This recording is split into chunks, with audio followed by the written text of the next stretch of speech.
is now being recorded. So, in the last session, we have discussed about Mendelian and non-Mendelian inheritance. Mendelian inheritance includes dominance, sir segregation. Test में कौन sir क्या? Test में कौन सा chapter आ रहा है, यही वाला फिफ्थ? हाँ, टेस्ट में यही आएगा, जितना भी हो गया उसमें से आ जाएगा. अच्छा ठीक है sir. So, segregation, dominance. Sir वो इसकी जेनेटिक्स वाले की डीपीपी में क्वेश्चन गलत था, वो मैंने आपको भेजा था स्क्रीनशॉट. हाँ, मैंने उनको बोला है करने को, करेक्ट कर देंगे. Okay sir, thank you. Okay.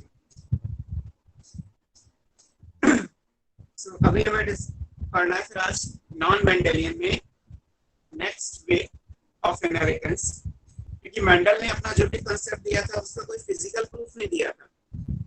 As per Mendel, there is not any definite location.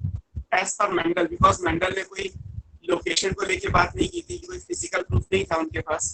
ये जो फैक्टर्स का कंसेप्ट उन्होंने दिया है, जिसको बाद में जीन्स के हिसाब से हम जानते हैं, वो जीन्स बेसिकली सेल में कहाँ लोकेट होंगे.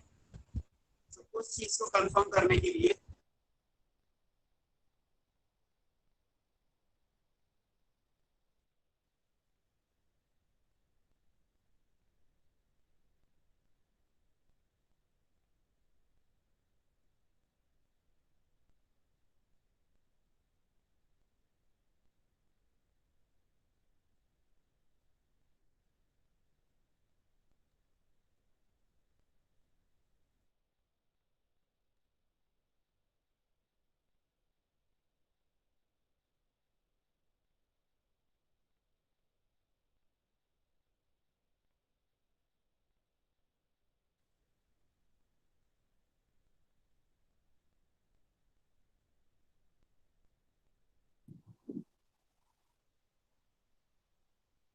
सर आपकी वॉइस नहीं आ रही, स्क्रीन भी नहीं दिख रही.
लास्ट वाले टेस्ट का रिव्यू ओपन नहीं हो पा रहा ना अभी.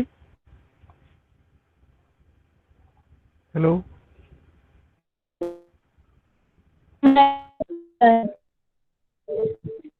क्या?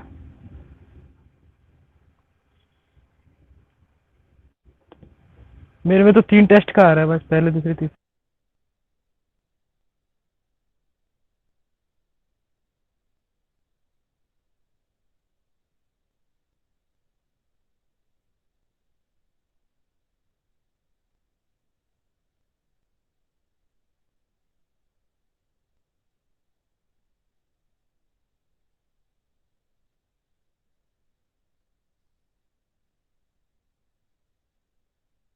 डिस्कनेक्ट हो गया था.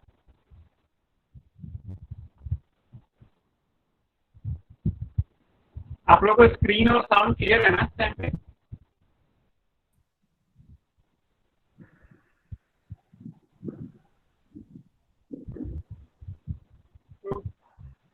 सर आपकी स्क्रीन चली जाती है बीच बीच में। मैं वही देख रहा था।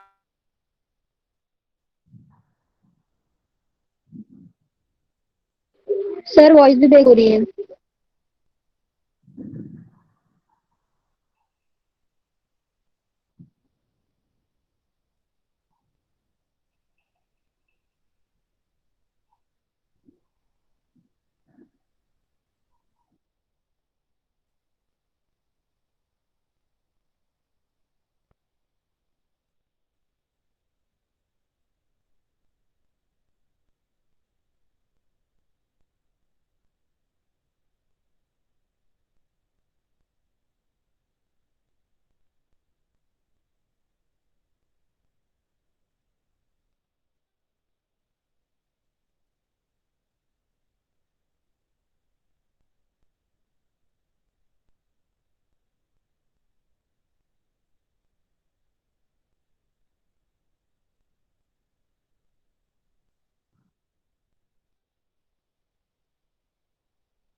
अब आ रही है स्क्रीन क्या?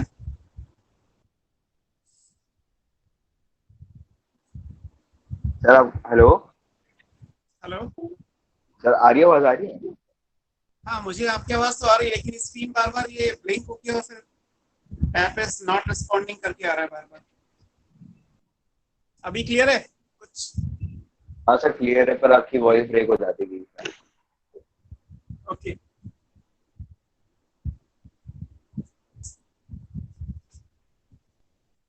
सो as per non Mendelian inheritance,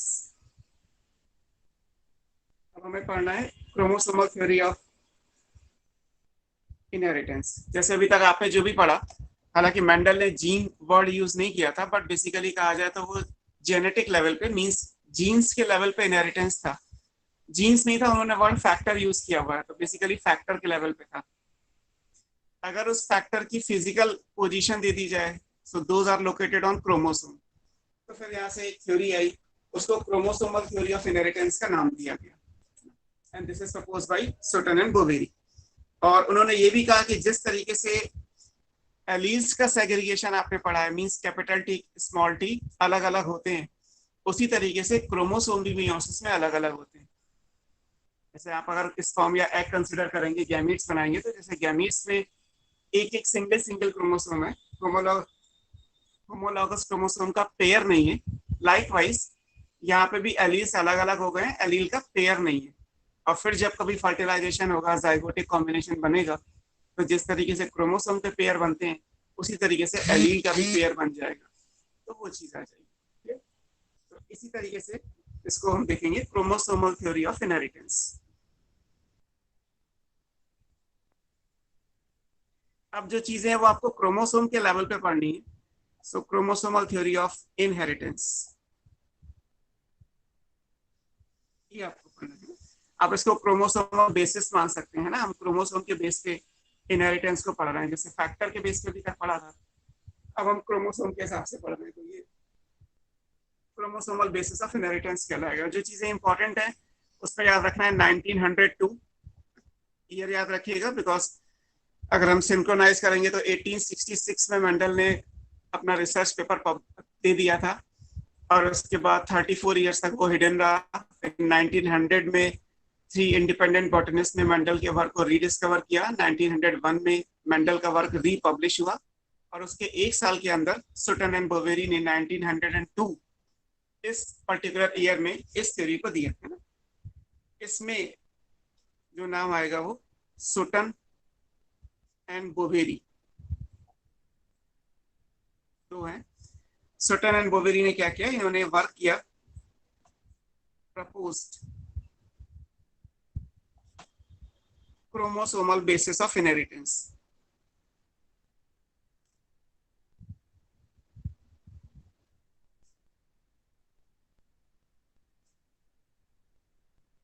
ये क्रोमोसोम्स के हिसाब से आ जाएगा, और किस तरीके से किया, while working on chromosome movement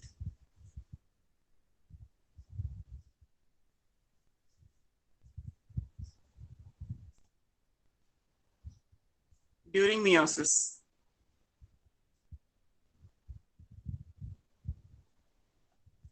जैसे आपने मियोसिस पढ़ा होगा सेल डिवीजन में, तो मियोसिस में सबसे पहले वही मियोसिस फर्स्ट आएगा। मियोसिस फर्स्ट में भी जो स्टेज है वो प्रोफेज फर्स्ट आएगा, और प्रोफेज फर्स्ट को क्रोमोसोमल कैरेक्टराइजेशन के हिसाब से 5 में डिवाइड किया गया। उसमें आप पढ़ते हैं leptotene, zygotene, pachytene, diplotene, diakinesis.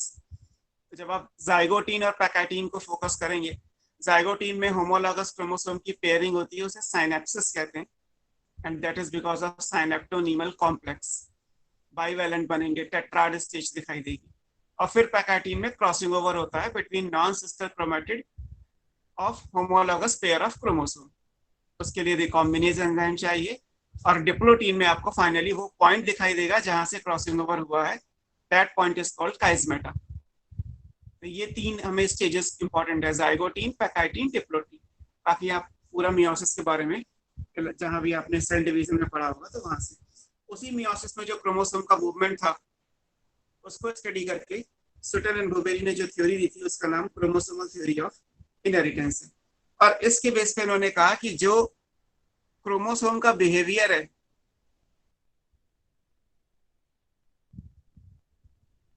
Behaviour of chromosome, मैं शॉर्ट में लिख दे रहा हूँ, वॉज पैरेलल, वो बिल्कुल वैसे ही है जैसे बिहेवियर ऑफ जीन्स है।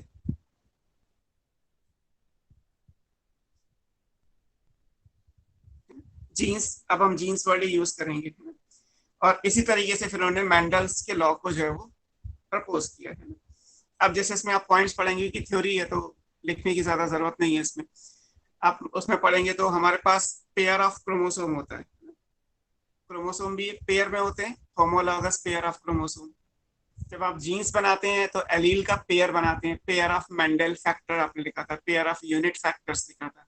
तो मीन्स अगर हम इन शॉर्ट लिखेंगे भी तो chromosome as well as genes दोनों अकर इन पेयर, दोनों पेयर में होते हैं। क्रोमोसोम भी पेयर होगा, जीन्स भी पेयर होगा, इस तरीके से आएगा। अब जैसे मान लीजिए हमने एक सेल लिया है, कोई भी मान लीजिए, इस सेल में आपने कहा कि ये होमोलॉगस क्रोमोसोम है,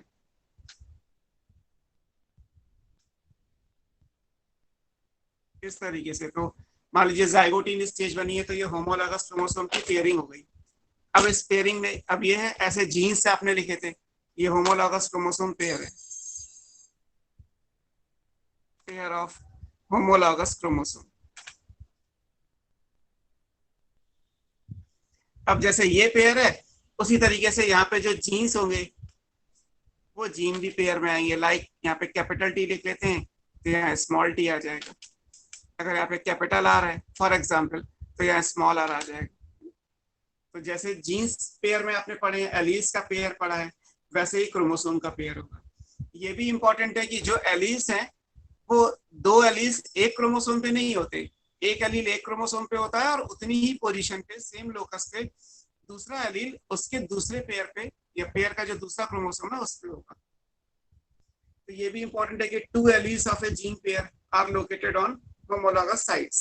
होमोलॉगस साइट्स का मतलब है जो आपने लोकस में बनाया है, तो ये इंपॉर्टेंट है। Two alleles of a gene located on homologous site।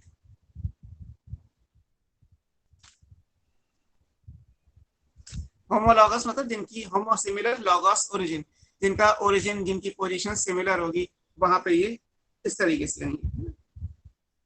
अब जैसे मेंडल का आपने क्रॉस पढ़ा था, कैपिटल टी का क्रॉस स्मॉल टी से किया, तो जब गैमीट्स बनाए तो क्या हुआ, गैमीट्स के टाइम पे मान लीजिए इसके बाद एनाफेज आए, तो ये क्रोमोसोम एक पोल पे जाएगा, दूसरा एक पोल पे जाएगा। तो जो आपने सेग्रीगेशन पढ़ा था, सेग्रीगेशन में ये कहा था कि जो दोनों एलील्स हैं वो एक साथ आएंगे, एक साथ आ गए। गैमीट फॉर्मेशन के टाइम पे वो दोनों अलग अलग हो जाएंगे। तो गैमीट फॉर्मेशन के टाइम पे एलील अलग अलग होंगे, तो उसका मॉडर्न सेंस में मीनिंग क्या है, actually homologous pair of chromosome अलग अलग होता है। अगर ये पेयर अलग अलग हो जाएगा तो इस पे जो एलील्स प्रेजेंट हैं वो भी अलग अलग हो जाएंगे। मींस सेग्रीगेशन जैसे आपने फैक्टर का पढ़ा है या एलील्स का पढ़ा है, उसी तरीके से सेग्रीगेशन जो है होमोलॉगस पेयर ऑफ क्रोमोसोम का होगा। और फिर गैमीट्स में होमोलॉगस क्रोमोसोम में से केवल एक क्रोमोसोम जाएगा पेयर में से, और ऐसे ही एलीलिक पेयर में से केवल सिंगल एलील एक गैमीट के अंदर प्रेजेंट होती है। तो ये चीज आ जाएगी कि मतलब पेयरिंग और सेपरेशन जो क्रोमोसोम का है, बेसिकली वो pairing and separation of alleles भी है। पेयरिंग एंड सेपरेशन, सेपरेशन जिसे आपने सेग्रीगेशन का नाम दिया था, लॉ ऑफ सेग्रीगेशन बोला था, of alleles and homologous chromosome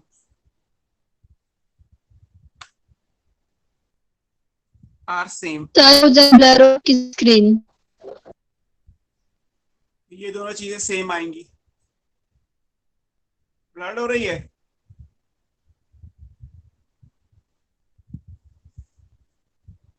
तो सेपरेशन और सेग्रीगेशन ये दोनों चीजें आएंगी।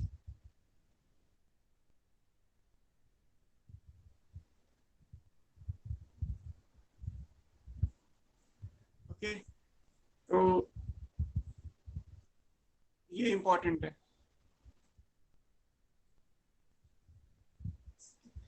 सेपरेशन भी अलग, जैसे आपने क्रोमोसोम को अलग अलग किया, उसी तरीके से आप एलील्स को भी अलग अलग कर दोगे। फिर इसके बाद क्या होगा, अब जब कभी भी फर्टिलाइजेशन होगा, जब कभी जाइगोट बनेगा, तो जैसे गैमीट्स, मान लीजिए यहाँ से अगर गैमीट्स बनेंगे तो गैमीट्स क्या बनेंगे, एक गैमीट ये बनेगा, एक गैमीट ये बनेगा। तो एक गैमीट के अंदर फिर आप मान लीजिए कि यहाँ पे एक क्रोमोसोम हो गए, ये पेयर अलग अलग हो गया। यहाँ पे कैपिटल टी है, कैपिटल आर है, यहाँ मैंने स्मॉल टी स्मॉल आर लिखा हुआ है। डबल इसलिए बनाया जाता है क्योंकि क्रोमोसोम आप एस फेज में डीएनए सिंथेसिस डबल कर चुके होते हैं। ये अलग अलग, ये मियोसिस 1 के प्रोडक्ट हो गए, और इसके बाद जब मियोसिस 2 आएगा तो 4 सेल बन जाएंगी, लाइक दिस। और इन 4 सेल में आप बनाएंगे तो फिर यहाँ से क्रोमोसोम पे ये वाला पोर्शन भी एनाफेज 2 में ये भी अलग अलग हो जाएगा। अब यहाँ पे सिर्फ capital T, capital R, capital T, capital R, small T, small R, small T, small are.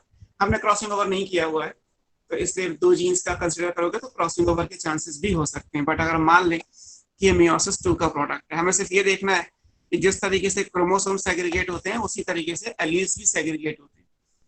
Chromosome और एलील दोनों पेयर में थे, दोनों एलील्स क्रोमोसोम की होमोलॉगस साइड पे होते हैं। फिर जैसे सेग्रीगेशन आपने एलील्स का पढ़ा है at the time of gamete formation, उसी तरीके से एक्चुअली क्रोमोसोम का सेग्रीगेशन होता है at the time of gamete formation. Chromosome along with the one allele gametes में आ गए। अब जब फर्टिलाइजेशन होगा तो जैसे गैमीट फ्यूज करके जाइगोट बनाएंगे, तो ये जब फ्यूज करेंगे तो फिर से ये स्टेज आ जाएगी, ये स्टेज आ जाएगी, और ये जब एस फेज में जाएगा तो ये डबल हो जाएगा। तो ये इंपॉर्टेंट है कि फिर से एक साथ कैसे आएंगे, जब आप उनको फर्टिलाइजेशन में ले जाएंगे। जब फर्टिलाइजेशन होगा तो दोबारा हो जाएगा, है ना। Then 2 haploid gametes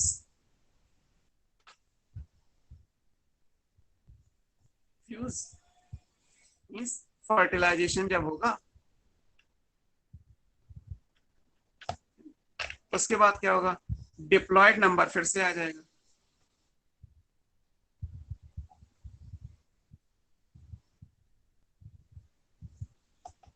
re-establish,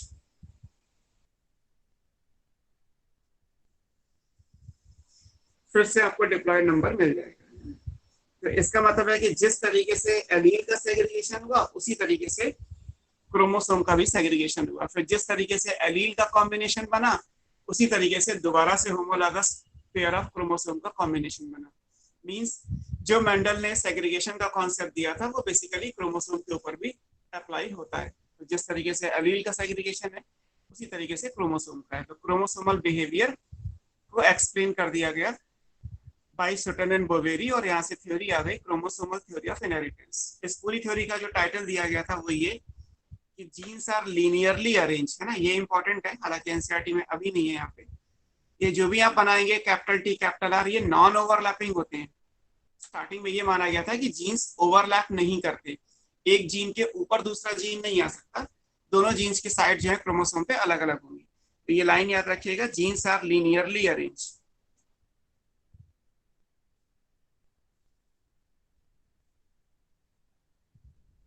on chromosome,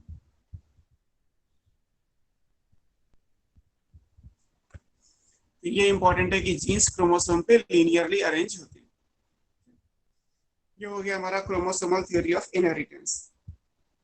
अब क्रोमोसोमल थ्योरी ऑफ इनहेरिटेंस के बाद जब आप पढ़ेंगे तो इसमें यही दिया है कि जब ये थ्योरी आ गई, जब क्रोमोसोमल थ्योरी ऑफ इनहेरिटेंस आ गया, सुटन एंड बोवेरी ने क्रोमोसोम्स के हिसाब से मेंडल के लॉस को एक्सप्लेन कर दिया, तो फिर ये बात आ गई कि क्या हम, जैसे मेंडलिज्म को हमने स्टडी किया था, बाकी साइंटिस्ट ने पढ़ा, अलग अलग एनिमल्स पे अप्लाई किया, तो क्या क्रोमोसोमल थ्योरी ऑफ इनहेरिटेंस की जो नॉलेज है उसको सेक्सुअल रिप्रोडक्शन के अंदर जो वेरिएशंस आते हैं, हमें पता है कि सेक्सुअल रिप्रोडक्शन में जो वेरिएशन है वो मियोसिस की वजह से है, बिकॉज ऑफ क्रॉसिंग ओवर है।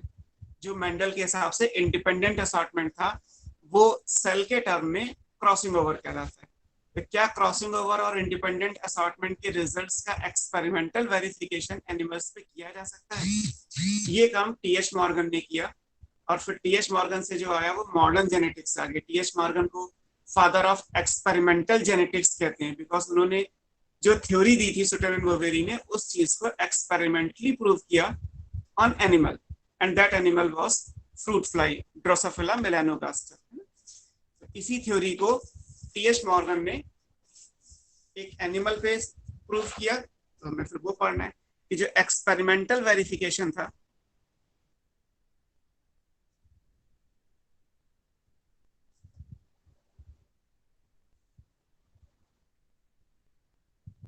of chromosomal theory of inheritance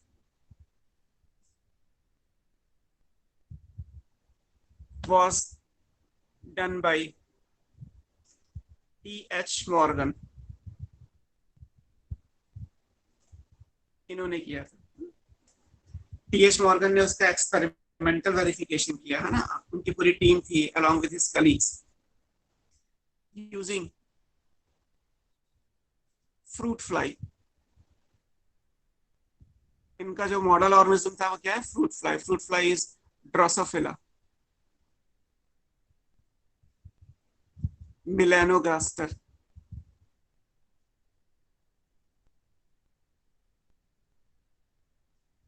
तो ड्रोसोफिला मिलेनोगास्टर पे इन्होंने अपना जो है वो काम किया.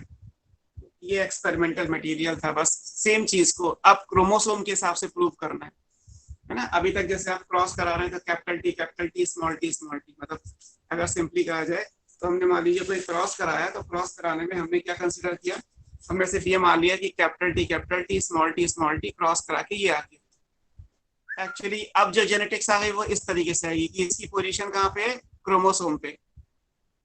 कैपिटल टी फिर ऐसे क्रोमोसोम में स्मॉल टी. अब जब आप क्रॉस कराएंगे तो जब क्रोमोसोम आएगा तो कैपिटल टी स्मॉल टी आएगा. मतलब जो चीज अभी आप सिर्फ लिख रहे थे उस चीज को अब क्रोमोसोम पे दिखाया जाएगा. तो अगर आप टी.एच. मॉर्गन का क्रॉस, क्योंकि कॉम्प्लिकेटेड है, यहाँ ड्रॉ करूंगा तो 2 घंटे लग जाएंगे. आप उसको एनसीईआरटी से देखिएगा तो उसमें सिर्फ आपको ये देखना है कि जो हम चीज अभी तक लिख रहे हैं कैपिटल टी वहां पर डब्ल्यू लिखा है, एम लिखा हुआ है, तो उस चीज को सिर्फ एक क्रोमोसोम पे दिखाया गया. ये इंपॉर्टेंट है. बाकी रिजल्ट वही आएंगे जो मेंडल के टाइम पे आए थे. जैसे मेंडल का 9:3:1 अगर डाई हैबिट क्रॉस लेते हैं तो उसमें 6/10 6/16 जो था वो रिकॉम्बिनेशन था. और वैसा ही रिकॉम्बिनेशन यहाँ पे भी मिलेगा.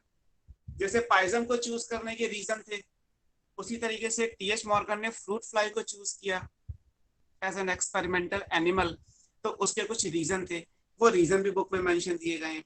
आप ये भी पढ़ सकते हैं कि रीजन क्या है, कि इसको सिंपल मीडियम पे है ना, कैन बी ग्रोन. यहाँ से एक बार ही क्वेश्चन आया हुआ है on simple synthetic medium.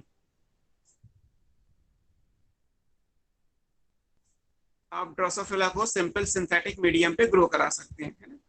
Short life span है, लगभग 14 डेज का है. अगर एक बार मीटिंग हुई, सिंगल मीटिंग,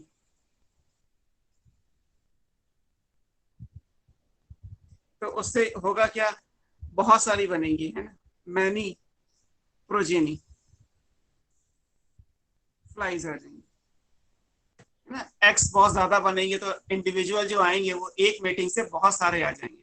जैसे पी के प्लान में भी आए थे उस तरीके से यहाँ भी है. ये इंपॉर्टेंट है. क्लियर डिफरेंशिएशन है ऑफ सेक्सेस. मेल और फीमेल को आप नेकेड आई से देख सकते हैं. सेक्सुअल डाइमॉर्फिज्म इज देयर, ये इंपॉर्टेंट है. और फिर अगर कहा जाए तो many type of contrasting trait, उनको वेरिएशन के टर्म में लिखेंगे तो हेरिडिटी वेरिएशन.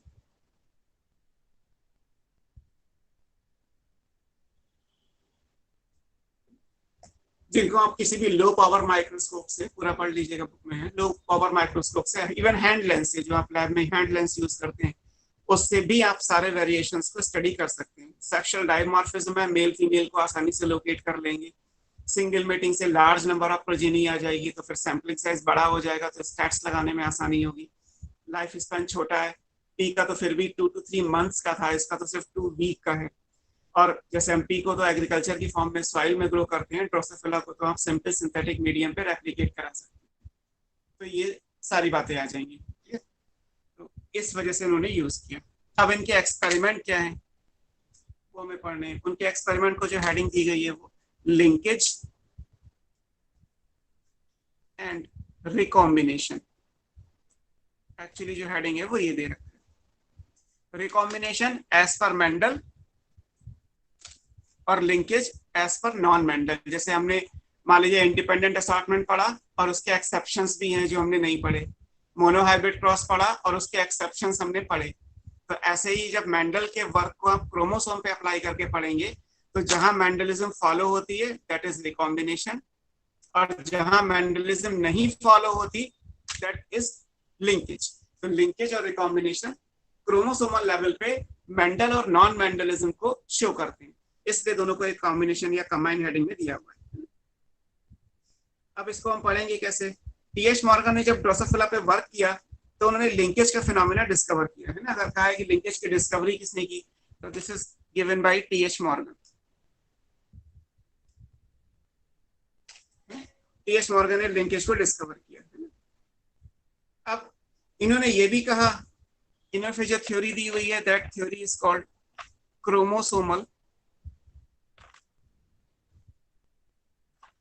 थ्योरी ऑफ, जैसे अभी था क्रोमोसोमल थ्योरी ऑफ इनहेरिटेंस, इन्होंने लिंकेज को डिस्कवर किया तो chromosomal theory of sex linkage.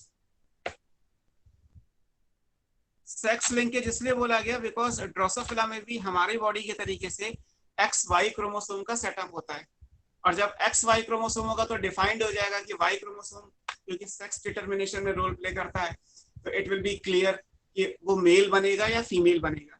तो जैसे मेंडल में के लिए था कि रेसिप्रोकल क्रॉस कर देंगे, सेक्सेस को रिवर्स कर देंगे तो कोई फर्क नहीं पड़ेगा, लेकिन आप यहाँ नहीं कर सकते बिकॉज वाई क्रोमोसोम पे जो आप एलील बनाएंगे वो कभी एक्स क्रोमोसोम पे नहीं जा सकता।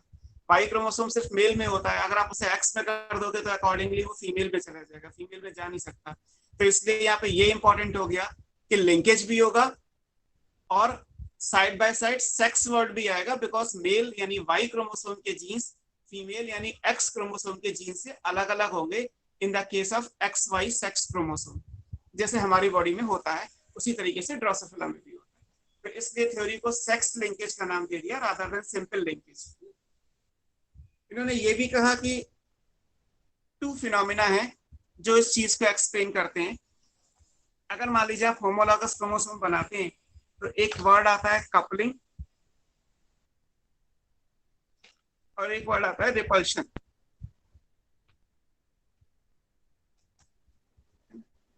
इसी चीज को आगे जाके सिस और ट्रांस बोला गया।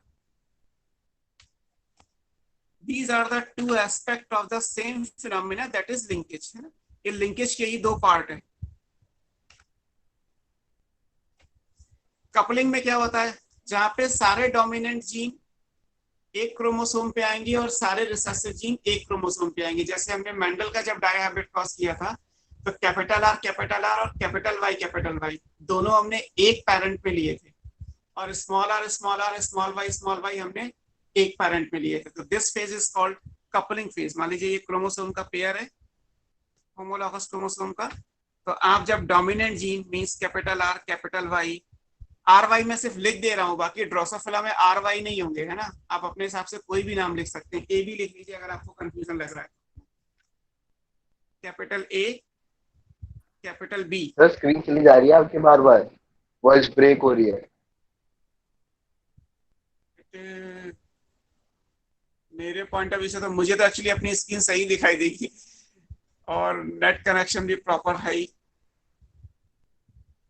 सो देखते हैं थोड़ी देर में रीअरेंज होकर शायद वो सेटल डाउन हो जाए, कुछ फ्लक्चुएशन का इश्यू हो सकता है।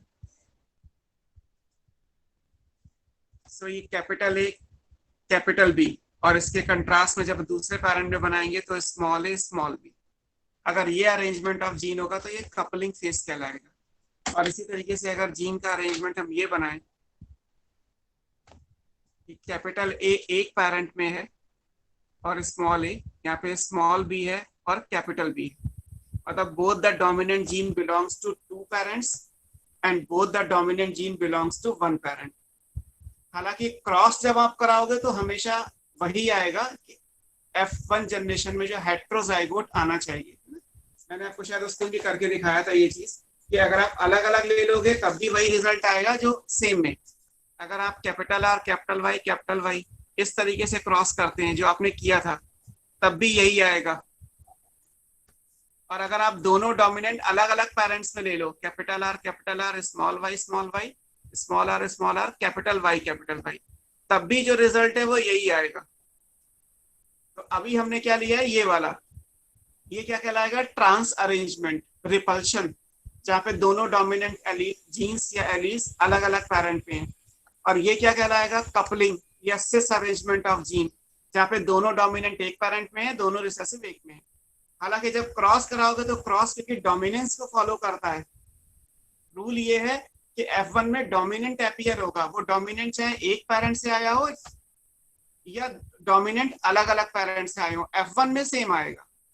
तो क्रॉस कराने में कोई प्रॉब्लम नहीं है, बस आप ये मान सकते हैं कि कोई भी डोमिनेंट जीन किसी भी क्रोमोसोम पे हो सकता है, वो मदर के क्रोमोसोम पे हो सकता है तो फादर के क्रोमोसोम पे भी हो सकता है। तो टी.एच. मॉर्गन ने यही कहा कि जो कपलिंग और रिपल्शन फेज दी जाती है, जिनको हम सिस अरेंजमेंट ऑफ जीन या ट्रांस अरेंजमेंट ऑफ जीन बोलते हैं, these are the two different aspect of linkage. ये लिंकेज के दो तरीके हैं कि लिंकेज तब भी हो सकता है जब when both the dominant gene belongs to one parent, and linkage तब भी हो सकता है when both the dominant gene belongs to two different parent. In both the case linkage is same phenomena की दो सिचुएशन हो सकती हैं, cis arrangement and trans arrangement of genes. इस तरीके से चीजें हैं। अब मेंडल ने जो एक्चुअली क्रॉस किया था, उस क्रॉस के हिसाब से अगर आप देखेंगे तो उन्होंने जो क्रॉस किया हुआ है वो क्रॉस ड्रोसोफिला के कैरेक्टर्स को लेके किया। अब उन कैरेक्टर का हम क्रॉस करके देख लेते हैं कि उस क्रॉस में क्या क्या कहा गया है। देखिए, मैं आपको सिर्फ समरी से समझा रहा हूं जो आपको याद रखना है, बाकी जो एनसीईआरटी में फिगर दिया है उसको एक बार जाके देखिएगा, अगर नहीं समझ में आएगा तो फिर उसको डिस्कस करेंगे।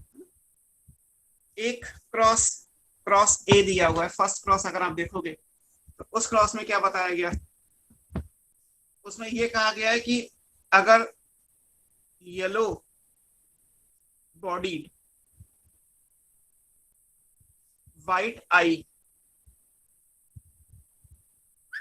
फीमेल है, मैं साइन बनाता हूं, और जब आप क्रॉस कराएंगे तो brown body red eyed male से कराएंगे। हमने क्या किया, एक डाइहाइब्रिड क्रॉस प्लान किया। आप बुक में देखेंगे तो क्रोमोसोम पे दिखाया गया है, दो क्रोमोसोम बने हैं, येलो के लिए वाई लिखा है और डब्ल्यू लिखा है for white. Yellow body white eye female है, brown body red eyed male है। और जो रेड आइड है मेल में जो आपने कैरेक्टर चूज किया है वो वाइल्ड टाइप है। वाइल्ड टाइप का मतलब ये होता है जो ओरिजिनल होता है। जैसे हमने कॉन्सेप्ट ऑफ डोमिनेंस में पढ़ा था कि हमारा जो ब्लैक कलर है वो हमारा वाइल्ड है, और उससे जो हम बने हैं वो मुलेट्टोस या एल्बिनोस कहलाएंगे, वो हमारा वाइल्ड नहीं है, वो म्यूटेंट टाइप है। ऐसे ही अगर ये वाइल्ड है तो ये क्या कहलाएगा, ये म्यूटेंट बन जाएगा। जब भी म्यूटेशन से बना होगा तो फीमेल में व्हाइट आई आ गया, रेड आई होना वाइल्ड कैरेक्टर है ना। White I trait in Drosophila is the first mutant, तो ये म्यूटेंट ट्रेट हो गया। बुक में लिखा नहीं है बट कंट्रास्ट में आप लिख सकते हैं कि म्यूटेंट टाइप है, जो म्यूटेशन से बना वो ये, जो ओरिजिनल था वो ये। जस्ट लाइक कि हम ब्लैक अगर हैं तो ओरिजिनल, और अगर हम व्हाइट हैं तो म्यूटेंट। जब इन दोनों के बीच में क्रॉस कराया गया तो F1 आएगी जनरेशन, आपने पढ़ा है F1 हाइब्रिड्स आएंगे। और फिर आपने क्या पढ़ा था, F1 हाइब्रिड की सेल्फिंग की थी, है ना। F1 में क्या किया था, सेल्फिंग किया था, और सेल्फिंग करने के बाद F2 जनरेशन आया था। F2 जनरेशन में आना क्या चाहिए था, होना तो ये चाहिए था कि F2 जनरेशन के अंदर 6/16 रिकॉम्बिनेशन आने चाहिए। मैं सिर्फ याद दिलाने के लिए लिख रहा हूं। और 10/16 पैरेंटल होने चाहिए। जो रेशियो था वो 9:3:3:1 था। बट एक्चुअली ये आया नहीं। क्यों नहीं आया, वहीं से लिंकेज की डिस्कवरी हुई। जो उन्हें मिला, हम क्योंकि पूरा रेशियो तो नहीं बना रहे यहाँ पे क्रॉस को लेके, उन्हें जो मिला वो ये था कि जो पैरेंटल कॉम्बिनेशन है वो मिले 98.7%, और जो रिकॉम्बिनेंट्स हैं, बस ये वैल्यू याद रखिएगा, वो आया 1.3%। ये F2 है। F2 जनरेशन के अंदर पैरेंटल और रिकॉम्बिनेशन की फ्रीक्वेंसी बदल गई, जबकि एज पर मेंडल जो फ्रीक्वेंसी आनी चाहिए थी वो ये, रेशियो सिर्फ याद करने के लिए हमने लिखा कि रेशियो ये आना चाहिए था, बट ये नहीं आया। आया क्या ये, इसका मतलब क्या हुआ, हम लिंकेज के हिसाब से जब ये पढ़ेंगे तो इसका मतलब ये है कि इन दोनों जीन्स के बीच में क्रॉसिंग ओवर होने के चांसेस कम हो गए। रिकॉम्बिनेशन क्यों बनते हैं?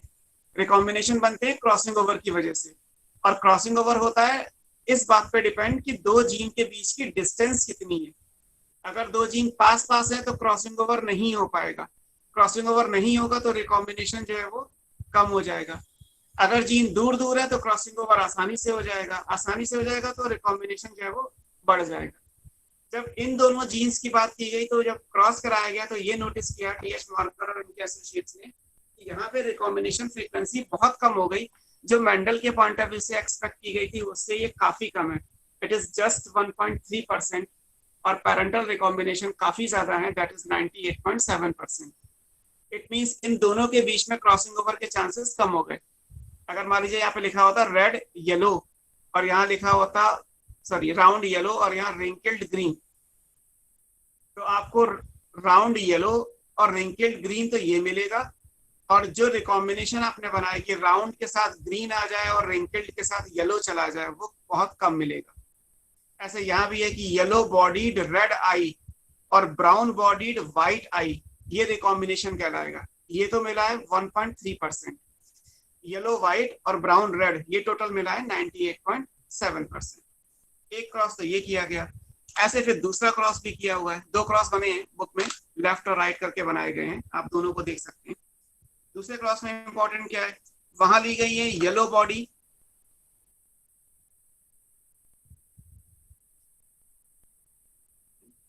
व्हाइट आई, सॉरी ये तो हम कर चुके हैं। दूसरा क्रॉस में लिया गया व्हाइट बॉडी और विंग्स स्मॉल साइज के हैं, उन्हें मिनिएचर बोला गया है, मिनिएचर विंग। ये फीमेल है, इनका क्रॉस किया गया है yellow body normal wing male से, और क्रॉस करा के वही F1 आएगा पहले, फिर F1 की आप सेल्फिंग करेंगे तो आपको F2 मिलेगा। और F2 में मिला क्या, यहाँ पे सेम है, पैरेंटल जो है वो 62.8% और जो रिकॉम्बिनेंट्स हैं वो 37.2%। और ये मेंडल के जैसा ही है। मेंडल में भी अगर आप 6/16 निकालोगे तो लगभग इतना ही आएगा, और 10/16 निकालोगे तो इतना ही आएगा। इसका मतलब ये वाला क्रॉस तो मेंडल को फॉलो करता है, 9331 के रेशियो को फॉलो करता है, ये वाला क्रॉस जो है वो फॉलो नहीं करता। अब इस चीज को एक्सप्लेन किया गया, एक्सप्लेन ये भी किया गया कि ऐसा क्यों है कि यहाँ रिकॉम्बिनेशन कम है और यहाँ रिकॉम्बिनेशन उतने ही है लगभग जितने मेंडल ने सजेस्ट किए थे। तो उसका रीजन दिया गया कि इन दोनों जीन्स के बीच की डिस्टेंस कम है, जीन के बीच की डिस्टेंस कम हो जाएगी तो क्रॉसिंग ओवर के चांस कम हो जाएंगे।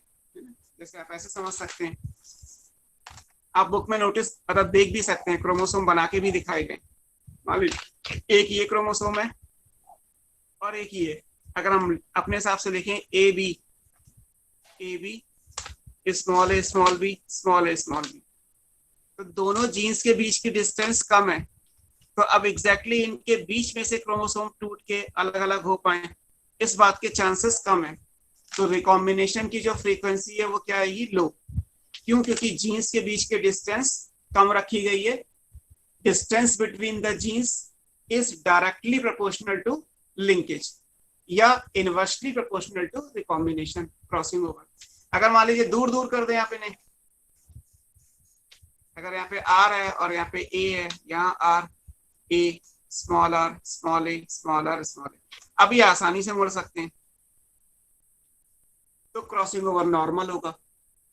तो जीन्स पास, हम उल्टा बोल रहे हैं क्योंकि रिकॉम्बिनेशन यानी क्रॉसिंग ओवर कम है, इसका मतलब जीन्स पास पास रहे होंगे। क्योंकि क्रॉसिंग ओवर नॉर्मल है या ज्यादा है तो इसका मतलब जीन्स दूर दूर रहे होंगे। तो एनसीईआरटी में जब आप फिगर को देखोगे तो जब उन्होंने क्रोमोसोम पे ये लिखा है वाई और डब्ल्यू, तो वाई और डब्ल्यू को पास पास बनाया गया है, और जब दूसरे क्रॉस में आप देखोगे डब्ल्यू और एम लिखा है व्हाइट बॉडी मिनिएचर विंग, तो W और M को दूर दूर लिखा हुआ है। जब आप दूर दूर जीन्स को बनाएंगे तो क्रॉसिंग ओवर की फ्रीक्वेंसी ज्यादा आएगी, पास पास बनाएंगे तो कम।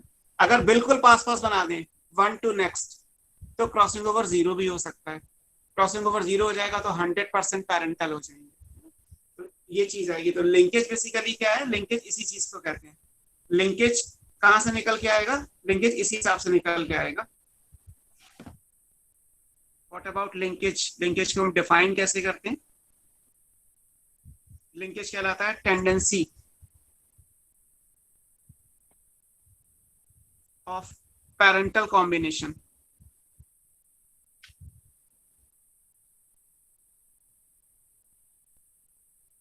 To remain together.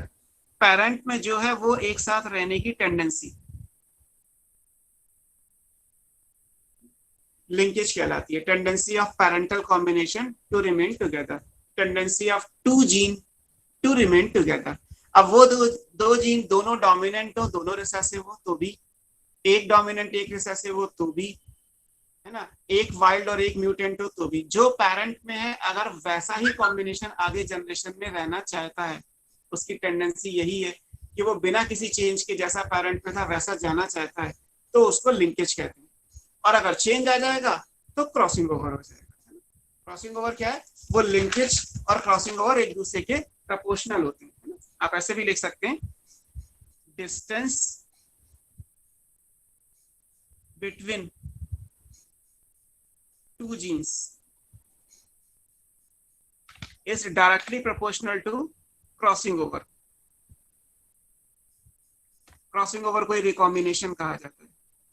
रिकॉम्बिनेशन उतना ज्यादा आएगा जितनी ज्यादा डिस्टेंस होगी, और linkage is inversely proportional to crossing over. अब जितना ज्यादा रिकॉम्बिनेशन है उतना कम लिंकेज, और जितना ज्यादा लिंकेज है उतना कम रिकॉम्बिनेशन। आप इन दोनों चीजों से याद कर सकते हैं। अगर दो जीन के बीच में डिस्टेंस ज्यादा है तो क्रॉसिंग ओवर ज्यादा होगा तो लिंकेज कम हो जाएगा। दो जीन के बीच की डिस्टेंस कम है तो क्रॉसिंग ओवर कम होगा तो लिंकेज ज्यादा हो जाएगा। इस तरीके से लिंकेज और रिकॉम्बिनेशन को पीएच मॉर्गन ने जो है वो डिफाइन किया हुआ है। ये इंपॉर्टेंट है। और फिर लास्ट में आप पढ़ोगे तो उससे लास्ट ईयर क्वेश्चन भी आया हुआ है कि मॉर्गन के जो स्टूडेंट थे, एल्फर्ड स्टूडेंट, उन्होंने इसी बात को, that is distance between crossing over, जिसको हम रिकॉम्बिनेशन फ्रीक्वेंसी बोलेंगे, अगर हम परसेंट में निकालेंगे तो क्या कहलाएगा, रिकॉम्बिनेशन फ्रीक्वेंसी। इसी चीज को उन्होंने यूज किया और फिर वहां से क्रोमोसोम मैप बनाया, या उसको जेनेटिक मैप कहा जाता है। तो आप सिग्निफिकेंस में ये चीज याद रखिएगा, ये नाम याद रखिएगा, एल्फर्ड स्टूडेंट। हालांकि क्वेश्चन क्योंकि आ चुका है तो इसलिए दोबारा आने के चांसेस तो कम है।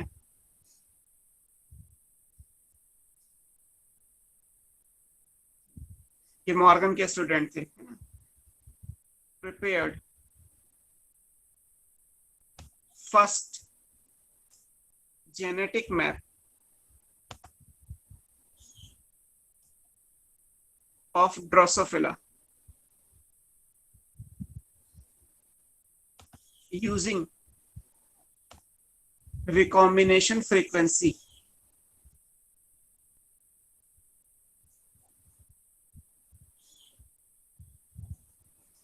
और रिकॉम्बिनेशन फ्रीक्वेंसी क्या है, ये वही डिस्टेंस बिटवीन जीन।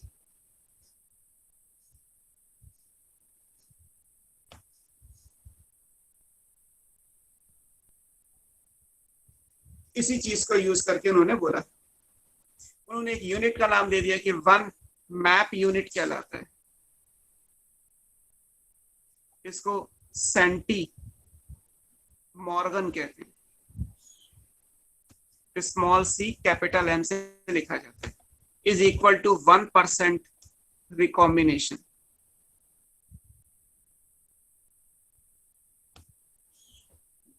एक परसेंट रिकॉम्बिनेशन का मतलब 1 सेंटी मॉर्गन या 1 मैप यूनिट। इस हिसाब से आप निकालेंगे। रिकॉम्बिनेशन मतलब क्रॉसिंग ओवर, तो मैं पीछे लिख ही चुका हूं।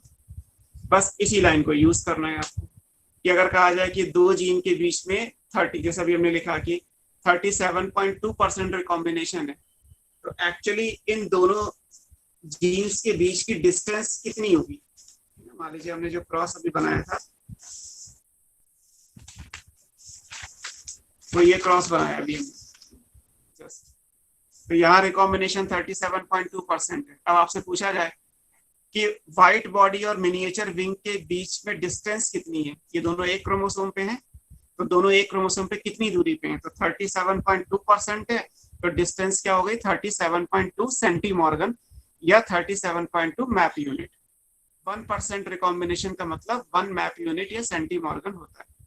ऐसे यहाँ कहा जाए कि येलो बॉडी और व्हाइट आई के बीच में डिस्टेंस कितनी है, तो 1.3 है, तो 1.3 मैप यूनिट डिस्टेंस हो जाएगी। जितने परसेंट रिकॉम्बिनेशन आएगा उतने परसेंट आ जाएगा। हालांकि इसकी एक लिमिटेशन है कि कभी भी फ्रीक्वेंसी 50% से ज्यादा नहीं हो सकती है ना। अगर आपसे कभी कह दिया जाए कि क्रॉसिंग ओवर 60% हो गया तो ये गलत है। क्रॉसिंग ओवर मैक्सिमम 50% हो सकता है। बहुत सिंपल सा लॉजिक है।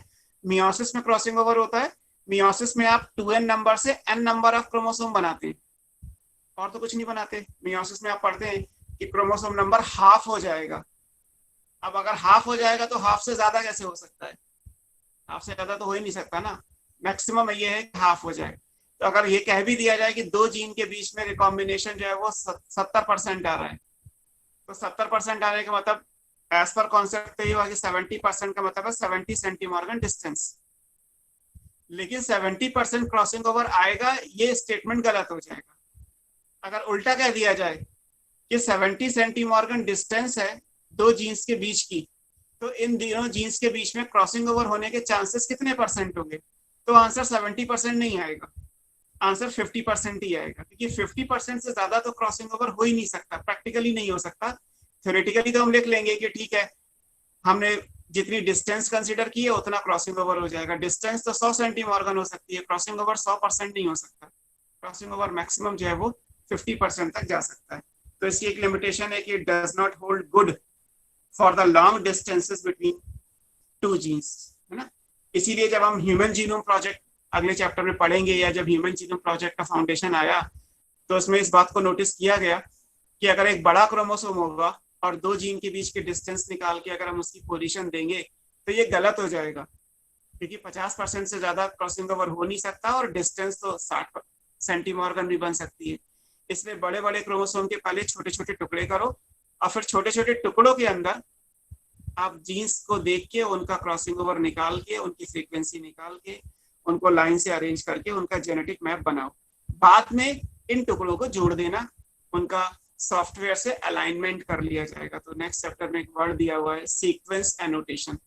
तो इसीलिए ह्यूमन जीनोम प्रोजेक्ट का जो आइडिया था वो आइडिया अल्फर्ड स्टूवेंट से ही निकाला गया कि अगर एक छोटा क्रोमोसोम है, ड्रोसोफिला में केवल 4 क्रोमोसोम होते हैं, हमारी बॉडी में 24 क्रोमोसोम है। ड्रोसोफिला के क्रोमोसोम छोटे होते हैं, हमारी बॉडी के क्रोमोसोम बहुत बड़े बड़े हैं। तो क्योंकि वो छोटे थे इसलिए वहां पे ये वर्क कर गया। जब क्रोमोसोम का नंबर ज्यादा होगा और स्पेशली साइज बड़ा होगा, एक क्रोमोसोम पे नंबर ऑफ जीन्स बहुत ज्यादा होंगे, तो फिर ये कॉन्सेप्ट अप्लाई नहीं होता। लेकिन आपके लिए फिलहाल अभी ये है कि जितना एनसीईआरटी में है उतना आपको याद रखना है। ये बात हो गई लिंकेज और रिकॉम्बिनेशन की। अब नेक्स्ट टॉपिक जो आएगा वो सेक्स डिटरमिनेशन है।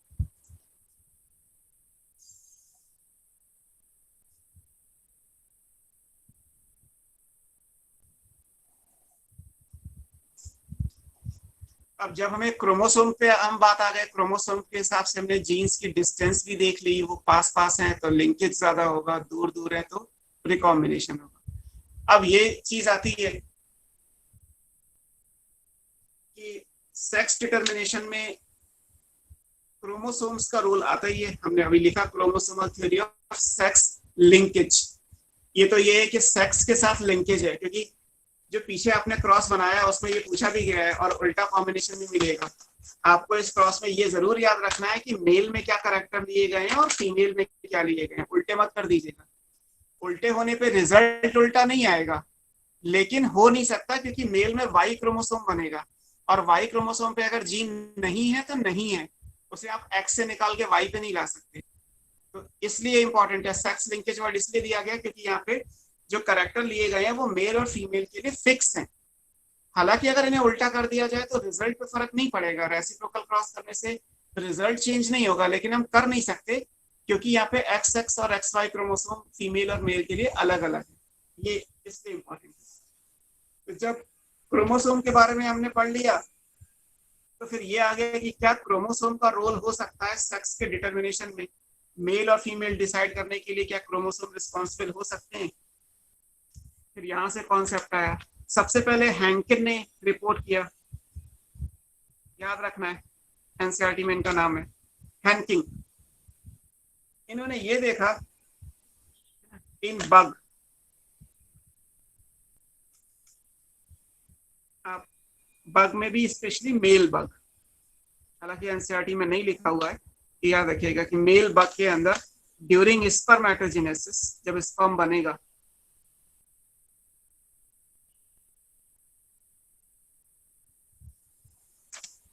इसमें इंपॉर्टेंट ये कि जो हाफ ऑफ द गैमीट्स हैं, जितने भी गैमीट्स यानी स्पर्म बनेंगे उनमें एक क्रोमोसोम आएगा और हाफ ऑफ द गैमीट्स या जो स्पर्म बनेंगे उनके पास एक्चुअली कुछ नहीं है।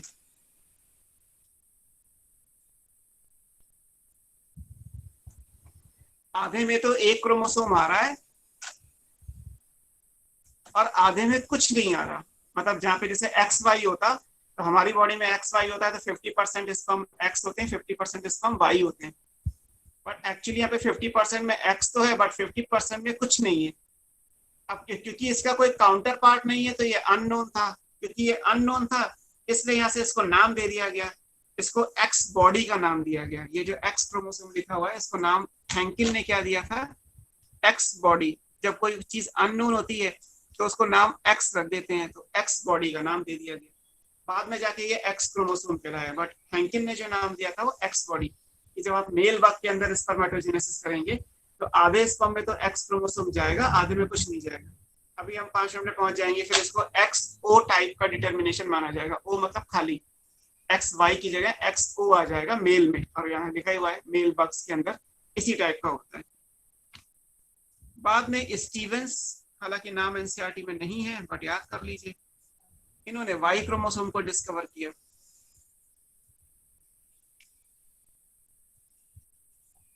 वाई क्रोमोसोम को डिस्कवर किया। अब जितने भी क्रोमोसोम्स हैं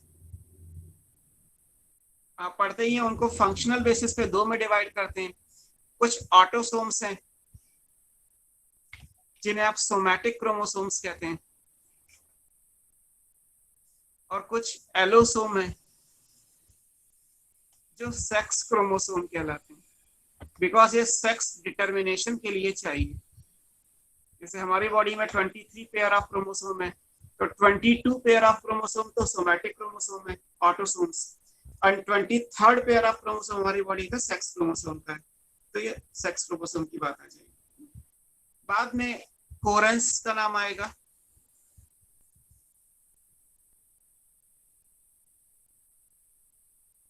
इन्होंने proposed theory of heterogamety. Hetero means different, gamety for gametes, hetero मतलब different, gamety gametes. Different gametes कहाँ बनते हैं, जैसे हमारी बॉडी में गैमीट्स डिफरेंट है, हमारी मतलब मेल बॉडी में, क्योंकि मेल में स्पर्म बनेंगे तो एक्स और वाई अलग अलग बनेंगे, बट फीमेल में जो एग बनेगा वो होमोगैमेटिक होगा, that is only one type x. Type एक ही आएगा, बनेंगे तो 4, यानी मियोसिस में 1 से 4 सेल बनती है तो बनेंगे तो 4, लेकिन टाइप एक ही है, दैट इज एक्स। मेल में भी बनेंगे 4 लेकिन टाइप 2 होंगे, one is X and another is Y. तो हेट्रोगैमिटी की थ्योरी जो है वो कोरेंस ने फॉरवर्ड की और उसके हिसाब से फिर सेक्स डिटर्मिनेशन को देखा गया। अब कहाँ कहाँ ये चीज वैलिड होती है उसको आप देखिए, इसको एक पैराग्राफ की फॉर्म में एनसीईआरटी में दिया है, हम इसको टेबुलाइज कर लेते हैं, हमें तो शॉर्ट फॉर्म में याद रखना है, हमारा पर्पस सॉल्व होना चाहिए। तो एक केस आएगा कि मेल हेट्रोगैमिटी हो,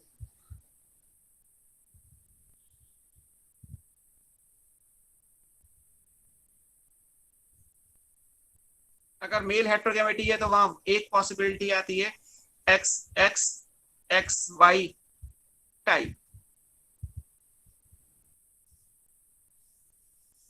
इस तरीके से बना सकते हैं।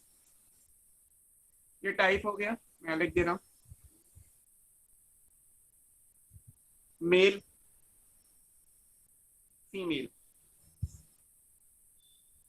एग्जाम्पल, आपको पूरे पैराग्राफ में सिर्फ यही मिलेगा और कुछ है ही नहीं, आप उसको इस तरीके से याद कर लीजिए। Type is X X X Y, तो आपको पता है कि इसमें मेल क्या है, एक्स वाई, क्योंकि मेल हेट्रोगेमिटी है। फीमेल क्या होगा, एक्स एक्स होगा। एग्जाम्पल ये आपको कहाँ मिलेगा, ड्रोसोफिला में ऐसा ही होता है, फ्रूट फ्लाई में ऐसा है, हमारी बॉडी के लिए आप जानते ही हैं। इसके अलावा मैमल्स में भी बेसिकली ऐसा ही है, human is also an mammal. Angiosperms जो प्लांट है उनमें ऐसे ही मिलेगा आपको। ब्रायोफाइट्स में भी ऐसे मिलेगा। Bryophytes, angiosperm, mammals including human and insects including Drosophila, उनमें इन जनरल आपको क्या मिलेगा, ये जहाँ पे मेल हेट्रोगैमेटिक है, मेल में 2 गैमीट बनेंगे एक्स और वाई, फीमेल में एक ही गैमीट बनेगा, that is only x type. एक केस ये आ गया। दूसरा केस क्या है, एक्स एक्स एक्स ओ टाइप, जहाँ पे मेल में वाई की जगह कुछ नहीं है तो एक्स ओ लिख दिया गया, और फीमेल अभी भी एक्स एक्स है। तो आधे स्पर्म तो ऐसे बनेंगे जिनमें एक्स क्रोमोसोम होगा, और हाफ ऐसे बनेंगे जिनमें उसकी जगह पे कुछ नहीं आएगा। ठीक है, अगर कुछ नहीं आएगा तो उसके हिसाब से वो खाली छूट जाएगा, तो ओ बोल दिया गया है ना। इसी को अभी हमने लिखा था मेल बग में, कि मेल बग में आधे में कुछ नहीं जा रहा और आधे में एक्स क्रोमोसोम जा रहा है, जहां से डिस्कवरी हुई, तो ये आएगा। एग्जाम्पल में आप देखेंगे तो राउंड वर्म, राउंड वर्म अपने निमेटोड्स के अंदर पड़े होंगे। इसके अलावा इंसेक्ट्स, इंसेक्ट्स में जैसे ग्रास हॉपर है। इसके अलावा कॉकरोच, बग, इसमें डिस्कवरी हुई थी एक्स क्रोमोसोम की वो, तो ये आपको मिल जाएंगे। कि ग्रास हॉपर के अंदर पूछा जाता है कि क्या है, या Ascaris that is a round worm, उसके केस में क्या है, तो आपको ये मिलेगा। यहाँ पे फीमेल में एक ही गैमीट है एक्स, मेल में या तो एक्स वाई है या फिर एक्स ओ है, तो ये 2 पॉसिबिलिटी हो गई। अब इसी तरीके से आप फीमेल भी हेट्रोगैमेटी बना सकते हैं बी।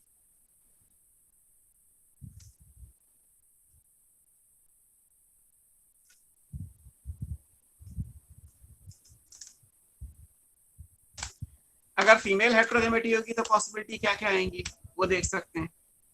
थर्ड, अब कंफ्यूजन ना हो इसलिए उन्होंने एक्स वाई की जगह जेड डब्ल्यू लिख लिया गया है, तो यहाँ पे आएगा Z Z Z W type. अब इसमें मेल क्या है, जेड जेड होमोगैमेटिक, फीमेल क्या है, जेड डब्ल्यू। मतलब फीमेल में जब एक्स बनेंगे तो 2 टाइप के बनेंगे, आधे एग ऐसे होंगे जिनमें जेड होगा और आधे ऐसे होंगे जिनमें डब्ल्यू होगा, तो उसके हिसाब से Z Z Z W type का आएगा। ऐसा आपको बर्ड्स में मिलेगा। बर्ड्स में फाउल पूछा गया है एक बार, तो वो याद रखिएगा। फिशेस और रेप्टाइल में मिलेगा।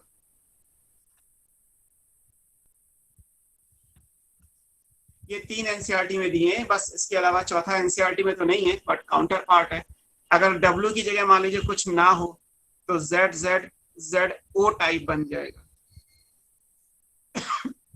मेल ऐसा ही है, एग 2 टाइप के होंगे, एक में जेड और एक में जेड की जगह पे कुछ नहीं, खाली छूट जाएगा, ये मिलेगा। और इसके एग्जाम्पल में आएगा मॉथ एंड बटरफ्लाई।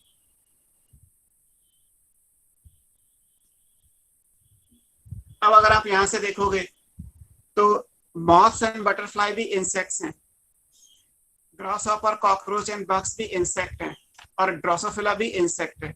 मतलब इंसेक्ट्स के अंदर एक्स एक्स एक्स वाई भी है, एक्स एक्स एक्स ओ भी है, and Z Z Z O भी है। इंसेक्ट्स के अंदर तीनों पॉसिबिलिटी है। कौन से इंसेक्ट्स में क्या है ये आपको याद करना है। बस जेड जेड जेड डब्ल्यू वाला जो है वो इंसेक्ट्स में नहीं है, तो वो एक अलग केस है। ये सेक्स डिटरमिनेशन का पूरा पैराग्राफ पढ़ोगे तो आपको पूरा कंक्लूड करने पे इतना ही मिलेगा, इसी तरीके से इंपॉर्टेंट। इसके बाद दिया है सेक्स डिटरमिनेशन इन ह्यूमन, और मुझे लगता है वो सबको पता ही होता है। ह्यूमन के अंदर 23 पेयर ऑफ क्रोमोसोम है। मैं सिर्फ हेडिंग लिख दे रहा हूँ यहाँ पे, उसमें कोई ऐसी चीज नहीं है जो आप नहीं जानते, ऑलमोस्ट सबको पता है।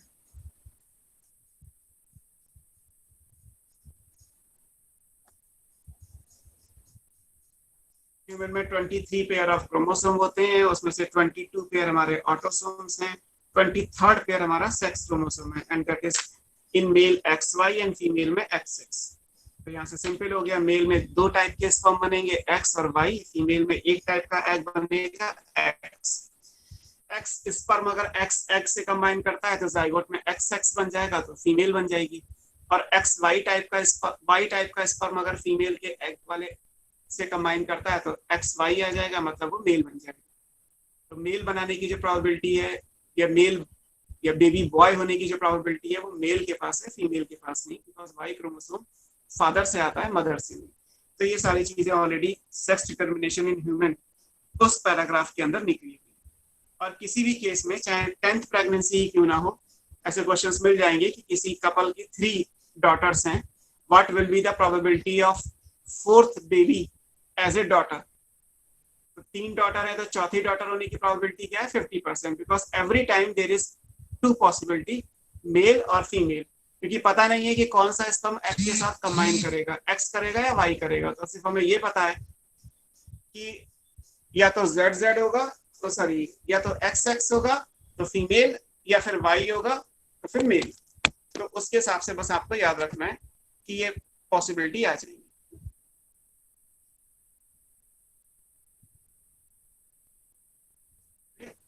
तो ये चीज जरूर याद रखिएगा कि क्या क्या चांसेस बन रहे हैं मेल फीमेल के अंदर, हमारे लिए ये इंपॉर्टेंट हो गया। सेक्स डिटरमिनेंट में इस ज्यादा कुछ है नहीं, जो याद रख सकते हैं वो बता देता हूँ। जो वाई क्रोमोसोम है, ये तो सिर्फ मेल में होता है।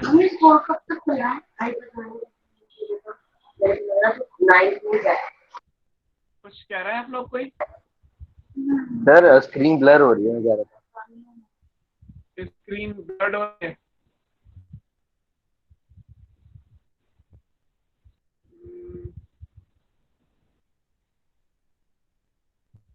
आपको क्लियर हो रहा है कुछ?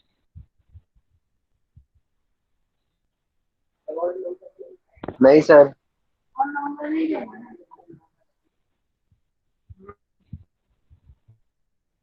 जस्ट ए मिनट, आप वेट करो, मैं अभी देखता हूँ।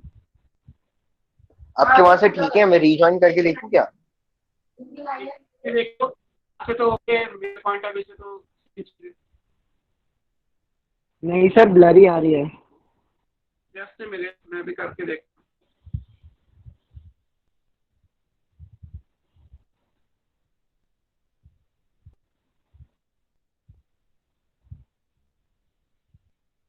मे भी थोड़ी देर ठीक हो जाए, क्योंकि मेरे हिसाब से तो नेट कनेक्शन ओके है। नहीं सर, अभी ब्लर ही दिख रहा है। हाँ जी सर, ब्लर है अभी। ब्लड आ रही है। हाँ जी, कुछ नेट का ही इशू लग रहा है सर, 1 मिनट वेट करते हैं, ठीक है, वेट करते हैं। क्योंकि काफी ब्लर हो गई है सर अब। या फिर मैं रीजॉइन करके देखता हूँ एक बार। Yes sir.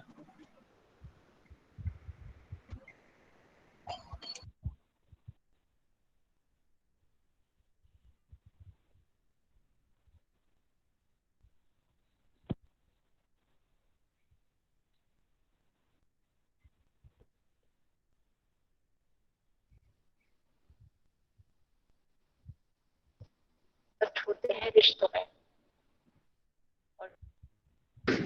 सर आपकी स्क्रीन ही गायब हो गई। हाँ, एक मैं बार से कनेक्ट कर रहा हूँ।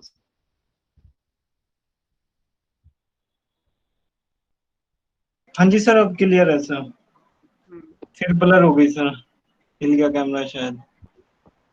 वो कुछ नेट कनेक्शन का इशू होगा, बाकी मेरे पॉइंट ऑफ व्यू से तो ठीक है। मैंने बीच में कुछ और चला के देखा वीडियो, और वो भी ठीक हो रहा है, और सिग्नल चेक भी ठीक आ रहा है। तो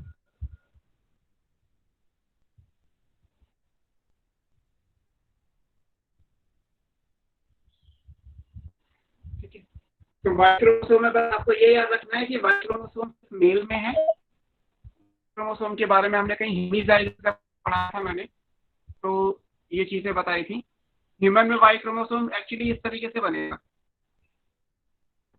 है ना, स्लैंटिंग लाइन बनाई जाती है वाई क्रोमोसोम के लिए। तो इतने पोर्शन में जो जीन है ये क्या रहा है, डिफरेंशियल, क्योंकि ये अलग है, पार्ट ऑफ वाई क्रोमोसोम।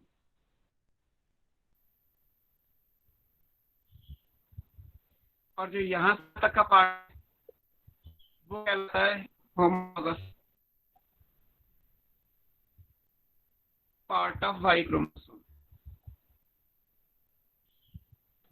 यहाँ पे एक्स बनेगा और एक्स के साथ वाई करेगा शेप। सर सर स्क्रीन आपकी वॉइस भी ब्रेक हो रही है सर, काफी वॉइस की ब्रेक तो हो रही वॉइस है। भी सर चली बहुत गई, ज्यादा ब्लर है। कुछ नहीं दिख रहा। मैं एक बार दोबारा से इसको ज्वाइन करता हूँ, मीटिंग मैं लीव कर रहा हूँ, ठीक है।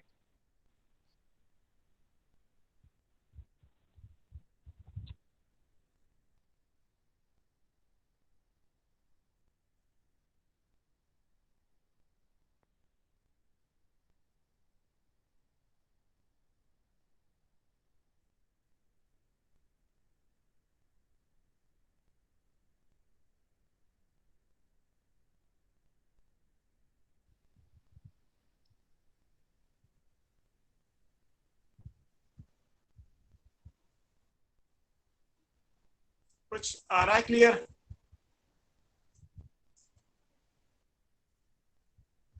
नहीं सर, नो सर। एक्शन है क्या? आपकी तो स्क्रीन ही गायब हो गई इसका। सर अभी भी ब्लर है सर। ब्लड आ रही है? हाँ जी। 1-2 मिनट वेट करो, देखते हैं क्या है।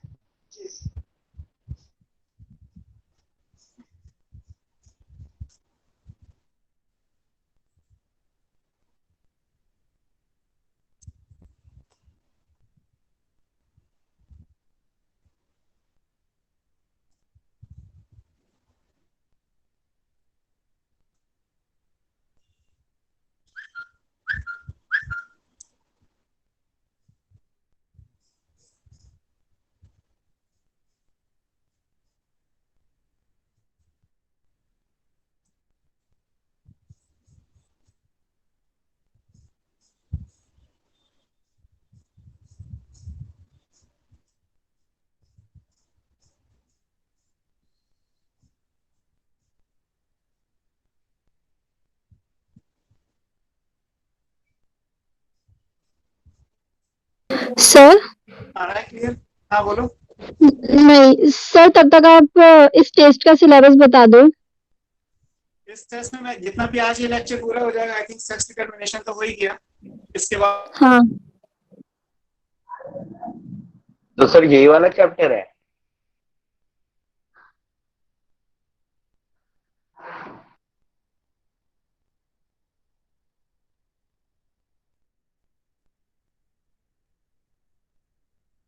अब आवाज भी नहीं आ रही है सर की।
अमृतसर सर आ रहे हैं क्या अभी? हाँ बेटा, अभी रिज्वाइन करेंगे सर, अभी आए नहीं है सर। Okay sir.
सर अब क्लियर है,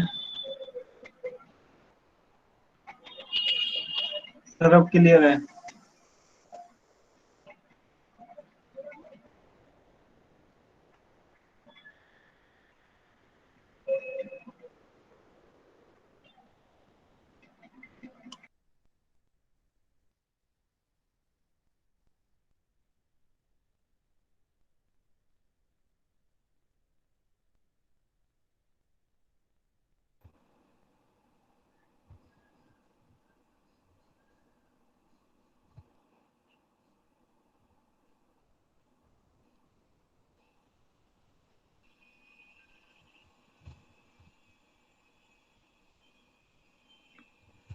सो मैं आपको सेक्स डिटर्मिनेशन में वाई क्रोमोसोम का बता रहा था। वाई क्रोमोसोम में आपको बस ये याद रखना है कि वाई क्रोमोसोम को हम ये जो स्लांटिंग लाइन बनाते हैं, ये differential part of Y chromosome कहलाता है। इसको जब हम एक्स क्रोमोसोम के हिसाब से देखेंगे तो जो ये बना हुआ है वर्टिकल लाइन, ऐसे ही एक्स क्रोमोसोम बनेगा। तो एक्स क्रोमोसोम का कुछ पोर्शन ऐसा होगा जो वाई के साथ होमोलॉगस सेक्शन में नहीं आता। जो नहीं आता वो डिफरेंट है, इसीलिए इसको differential part of Y chromosome कहते हैं। और यहाँ जितने भी जीन्स होंगे they are called holandric gene. तो कभी अगर होलेंड्रिक जीन वर्ड आता है तो वो ये आएगा। और ये सिर्फ मेल में होते हैं, क्योंकि वाई क्रोमोसोम का जो ये सेक्शन है ये कभी भी फीमेल में नहीं जा सकता। तो they are always transfer from male to male to male, ये कहलाता है। इन्हीं जीन्स में से एक एग्जाम्पल आगे आप अगले चैप्टर में पढ़ोगे, टीडीएफ दिया हुआ है, टेस्टिस डिटरमाइनिंग फैक्टर। सर थोड़ा सा ऊपर कर जस्ट ए लीजिए तो। मिनट में कर दे रहा हूँ, ये एक्चुअली यही खत्म करना है मुझे, इसीलिए लिख रहा हूँ। टेस्टिस डिटरमाइनिंग फैक्टर इस सेक्शन में आएगा। ये हमारी बॉडी का सबसे छोटा जीन है। आप नेक्स्ट चैप्टर में ह्यूमन जीनोम प्रोजेक्ट पढ़ोगे तो उसमें लिखा होगा TDF is the smallest gene of our body. और ऑब्वियस है कि मेल की बॉडी आएगा, फीमेल में टीडीएफ नहीं होता, बिकॉज फीमेल में ये वाला क्रोमोसोम का जो पार्ट है ये कभी नहीं जा सकता। तो टेस्टिस का फॉर्मेशन फीमेल में कभी नहीं हो सकता। सेकेंडरी सेक्सुअल कैरेक्टर्स आ सकते हैं बट टेस्टिस नहीं बन सकता। मेल का कैरेक्टर फीमेल में जा सकता है but in case of testis ये नहीं हो सकता, बिकॉज टीडीएफ सिर्फ मेल में होगा और फीमेल में नहीं। तो वाई क्रोमोसोम के ये वाला एक सेक्शन है, ये जरूर याद रखिएगा। बाकी जो वाई क्रोमोसोम पार्ट करता है, सेक्स डिटर्मिनेशन में रोल प्ले करता है, वो सबको पता ही है कि वाई क्रोमोसोम का रोल हमारी बॉडी के लिए क्या है। अब इसके बाद आप देखेंगे तो उसमें एक हनी बी का केस दे रखा है, हैप्लोडिप्लॉइडी मेथड उसे बोलते हैं, कि हनी बी में सेक्स का डिटर्मिनेशन कैसे होता है। तो नेक्स्ट है हमारे पास, फटाफट कंप्लीट करते हैं इसे, sex determination in honey bee.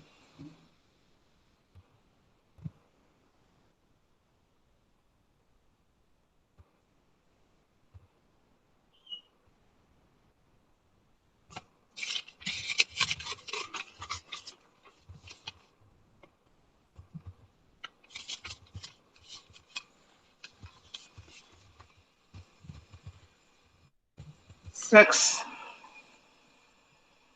determination in honeybee.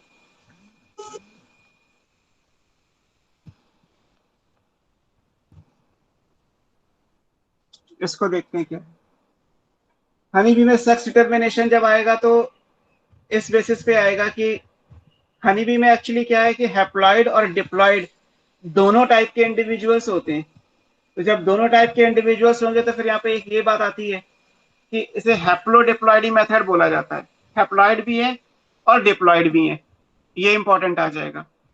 तो ये हैप्लोडिप्लॉइडी मेथड के हिसाब से डिफाइन किया जाता है। It is based on the number of chromosomes receive by the individual, है ना। इसको बोलते हैं हैप्लोडिप्लॉइडी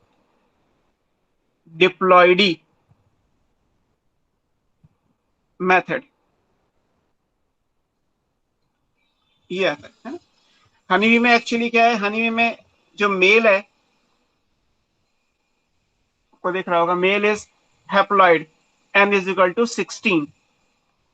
मेल हमेशा हैप्लॉइड होता है, स्मॉल n हैप्लॉइड के लिए लिखते हैं, वो आपको पता ही है। तो मेल हैप्लॉइड है। जो फीमेल है वो डिप्लॉइड होती है, 2n इज इक्वल टू 32। तो मेल में जब गैमीट्स बनेंगे, मेल गैमीट्स स्पर्म जब बनेंगे तो स्पर्म तो हैप्लॉइड ही होगा, n इज इक्वल टू 16। अगर हैप्लॉइड से हैप्लॉइड बना तो कैसे बनेगा, बाई माइटोसिस। तो ये इंपॉर्टेंट हो गया कि मेल गैमीट यानी जो स्पर्म बनेगा वो कैसे बनेगा, माइटोसिस से बनेगा। लेकिन जब एग बनेगा तो एग भी हैप्लॉइड होगा, n इज इक्वल टू 16। तो 2n से n बनाए तो कैसे बनेगा, बाई मियोसिस। मियोसिस को रिडक्शन डिवीजन लिखते हैं RD, और 2 हॉरिजॉन्टल लाइन से दिखाते हैं।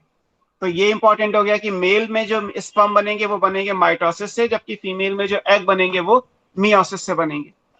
अब अगर फर्टिलाइजेशन हुआ तो जाइगोट बनेगा, और जाइगोट में क्या आएगा, 2n is equal to 32, n is equal to 16, n is equal to 16, तो 2n इज इक्वल टू 32। यहाँ क्या हो गया, फर्टिलाइजेशन, सिनगैमी कहते हैं। Syngamy is fusion of gametes. अब क्योंकि जाइगोट में 2n इज इक्वल टू 32 है तो फिर ये जाइगोट कैसा बनेगा, this will become female, because female जो है वो डिप्लॉयड होती हैं। तो फीमेल तो बनी है सेक्सुअल रिप्रोडक्शन से। मेल कैसे बनेगा, अगर ये एग पार्थिनोजेनेसिस में जाए, पार्थिनोजेनेसिस कहलाता है formation of individual without syngamy. Unfertilise egg अगर डायरेक्टली चेंज होगा तो कहलाएगा तो वो zygote, but that zygote will be n is equal to 16।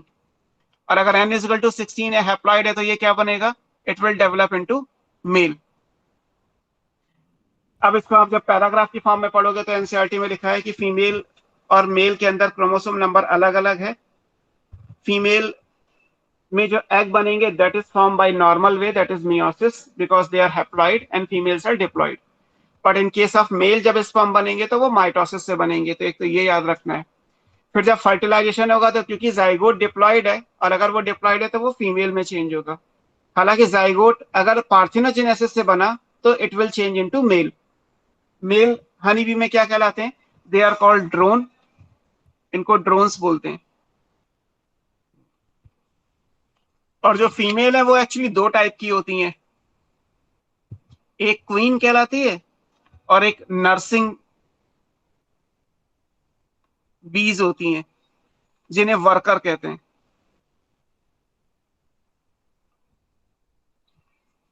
तो फीमेल तो बनेगी सेक्सुअल रिप्रोडक्शन से और मेल बनेंगे पार्थिनोजेनेसिस से। ये कहलाता है, ये हैप्लॉइड हो गए, ये डिप्लॉइड हो गए। तो हैप्लोडिप्लॉइडी मेथड कहते हैं हनी बी में सेक्स डिटर्मिनेशन के लिए। जहां तक बात ये है कि फीमेल में क्वीन कब बनेगी और नर्सिंग बी कब बनेगी, ये इनके न्यूट्रिशन पे डिपेंड करता है। तो आप ये कह सकते हैं कि इन दोनों में डिफ्रेंसिएशन क्यों हो रहा है, क्योंकि न्यूट्रिशन दोनों का अलग है। क्वीन तब बनेगा जब कोई भी larva feeds on royal jelly. एक जेली सिक्रीट होती है, secreted from the mouth of worker bee. ये जो वर्कर बीज हैं, इनके माउथ से एक जेली निकलती है, उस जेली पे अगर कोई भी जाइगोट या लार्वा फीड करेगा then it will develop into queen. और जो नेक्टर या पॉलन कलेक्ट करके लाए हैं उन पे अगर फीड करेगा तो फिर वो लार्वा क्या बन जाएगा, नर्सिंग बी, है ना। When larva feeds on nectar, pollen और अदर मटेरियल्स, मतलब एक को बहुत अच्छा खाना मिल रहा है दैट इज रॉयल जेली, तो वो क्वीन बन गया, और एक को नॉर्मल बन रहा है तो उसके हिसाब से बीज बन गई। और ड्रोन्स कैसे बनेंगे, वो तो पार्थिनोजेनेसिस से बन जाएंगे। इसको बोला जाता है sex determination in honey bee. और ऐसा नहीं है कि हनी बी में है, हनी बी के अलावा इसके जितने भी मेंबर हैं, क्लोज मेंबर, हनी बी का जो ऑर्डर है वो हाइमेनेप्टेरा है, क्लास इंसेक्टा, ऑर्डर हाइमेनेप्टेरन। तो हाइमेनेप्टेरा के जो बाकी मेंबर हैं उनके अंदर भी ऐसा ही होता है ना। ये बी में तो है ही, बी के अलावा अगर कभी वेस्प लिखा हुआ है तो उसमें भी ऐसा ही होगा, है ना। इवन अगर आंट्स में है तो ऐसा ही होता है। तो मैं हाइमेनेप्टेरन नहीं लिख रहा, हाइमेनेप्टेरा एक ऑर्डर है क्लास इंसेक्टा का, जिसके सारे मेंबर्स में यही तरीका होता है। हालांकि हनी भी कॉमन है, और हनी में डिटर्मिनेशन का तरीका इस तरीके से आएगा। ठीक है, तो ये बात हो गई हमारी सेक्स डिटर्मिनेशन जो हनी बी में होता है, वो वाला केस आएगा। अब इसके बाद आप देखेंगे तो नेक्स्ट ये हो गया पूरा हमारा क्रोमोसोमल बेसिस। सबसे पहले सोटेन एंड बोवेरी ने क्रोमोसोमल बेसिस को दिया। उस क्रोमोसोमल बेसिस को जब एक्सपेरिमेंटली वेरीफाई किया टीएच मॉर्गन ने, तो उन्हें रिकॉम्बिनेशन तो मिला ही, साइड बाय साइड उन्होंने एक नया फिनोमेना डिस्कवर कर लिया जिसको नाम उन्होंने लिंकेज दिया। फिर लिंकेज में क्रोमोसोम का रोल आ गया तो सेक्स लिंकेज की थ्योरी आ गई।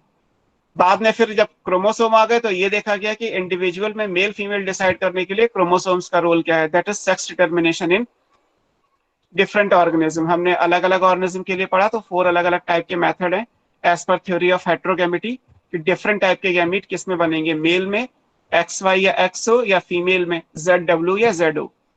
फिर सेक्स डिटर्मिनेशन ह्यूमन में स्पेशली कैसे होता है, उसमें वाई क्रोमोसोम का रोल आएगा, और हनी बी में कैसा होता है जिसमें हैप्लोडिप्लॉइडी मेथड आएगा।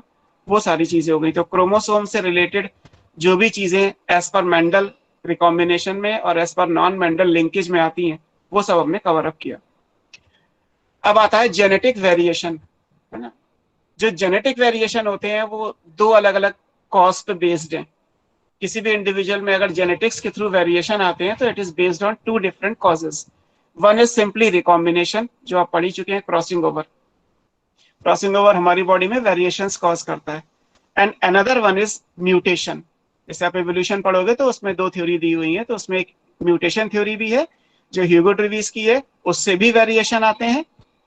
और एक रिकॉम्बिनेशन का कॉन्सेप्ट आपने पढ़ा है जो डार्विन के कॉन्सेप्ट पे बेस्ड है, और डार्विन और म्यूटेशन को मिला के नियो डार्विनिज्म की थ्योरी है जो मॉडर्न डेज में इवोल्यूशन को एक्सप्लेन करने के लिए यूज होती है। तो हमने क्रॉसिंग ओवर एंड रिकॉम्बिनेशन जो पढ़ना था वो पढ़ लिया। अब हमें बेसिकली म्यूटेशन पढ़ना है कि जेनेटिक वेरिएशन 2 टाइप का होता है, रिकॉम्बिनेशन के थ्रू और म्यूटेशन के through.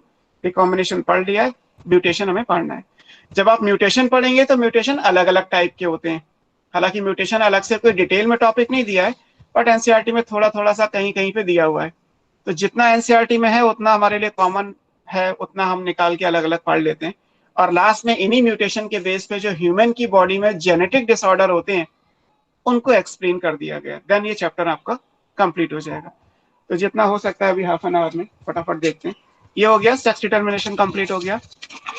Then next come to topic genetic variation. हालांकि हेडिंग कोई जेनेटिक वेरिएशन की अलग से एनसीईआरटी में नहीं है, बट फिर भी इसे हम अपने हिसाब से मान लेते हैं।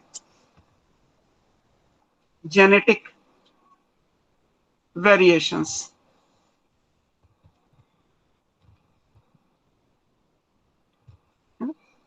और इसके 2 कॉजेज हैं।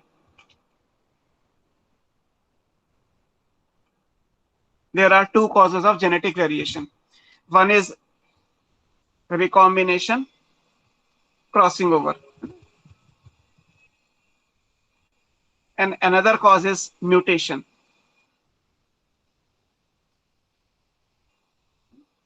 तो आपको बेसिकली जो पढ़ना है इसमें वो यही पढ़ना है कि क्या क्या कॉजेज आ सकते हैं। तो एक कॉज आएगा उसमें रिकॉम्बिनेशन का, और एक आएगा म्यूटेशन का। रिकॉम्बिनेशन हम पढ़ ही चुके हैं, तो अब हमें जो बेसिकली पढ़ना है इसमें वो म्यूटेशन पढ़ना है। म्यूटेशन का आप जब डिफाइन करते हैं तो आपको पता ही है, म्यूटेशन ही बेसिकली हमारा टॉपिक है। म्यूटेशन सडन है, अचानक से आता है ना। इनहेरिटेबल है, इनहेरिट होगा। डिसकंटिन्यूअस है, वेरिएशन। अचानक से आने वाला डिसकंटिन्यूअस इनहेरिटेबल टाइप का जो म्यूटेशन होता है वो जो वेरिएशन होता है वो म्यूटेशन कहलाता है। तो ये इंपॉर्टेंट है। अब जब म्यूटेशन आप पढ़ेंगे, ये तो रिकॉम्बिनेशन या क्रॉसिंग ओवर हो गया, तो जब आप म्यूटेशन पढ़ेंगे तो म्यूटेशन 3 अलग अलग टाइप के होते हैं। मैं आपको समझाने के लिए ऐसे कर देता हूं। एक कहलाता है जीनोमैटिक। जीनोमैटिक का मतलब होता है जहां पे क्रोमोसोम का नंबर चेंज होगा, है ना। और नंबर का मतलब है एक दो क्रोमोसोम कम या ज्यादा हो सकते हैं उसके हिसाब से, that is change in number of chromosome.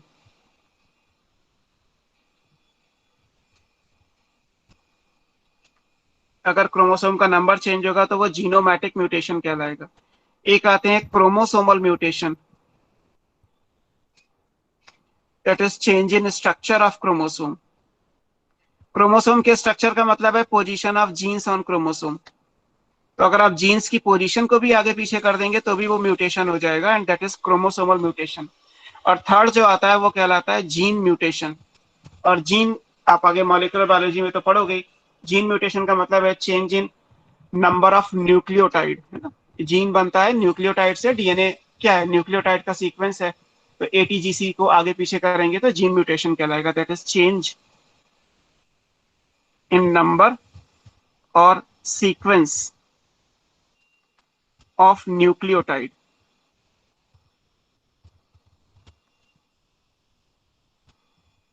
So 3 different type के जो है वो म्यूटेशन हो सकते हैं, जीनोमैटिक, क्रोमोसोमल और जीन म्यूटेशन।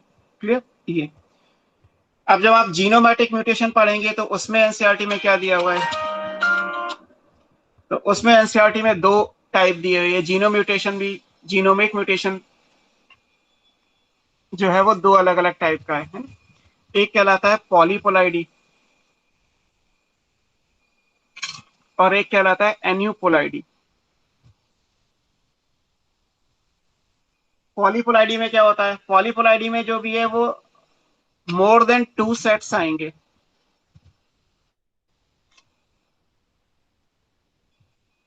हम डिप्लॉयड हैं ये तो हमें पता ही है, 2n, और हमारा गैमीट बनेगा n। अगर 2n की जगह 3n, 4n, 5n, 6n, 7n ऐसे बने तो ये पॉलीपोलाइड कहलाएंगे। और यहाँ पे मोर ही आएगा, लेस नहीं हो सकता, बढ़ेगा कम नहीं हो सकता।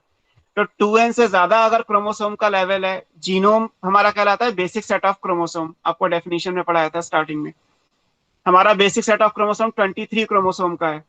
तो 23 तो n हो गया, 46 2n हो गया, ये तो नॉर्मल है। अगर मान लीजिए कल को कोई ह्यूमन 3n हो जाए, 3n होने का मतलब ये कि 78, तो फिर वो ट्रिप्लॉइड बन जाएगा। तो ट्रिप्लॉइड ह्यूमन में तो नहीं होता, लेकिन प्लांट्स के अंदर पॉलीपोलाइड इज क्वाइट कॉमन। जैसे आप आगे पढ़ेंगे वीट के लिए कि वीट हेक्सापोलाइड होता है, बनाना पॉलीपोलाइड होता है, वीट टेट्रापोलाइड भी होता है, ट्रिटिकेल ऑक्टापोलाइड होता है।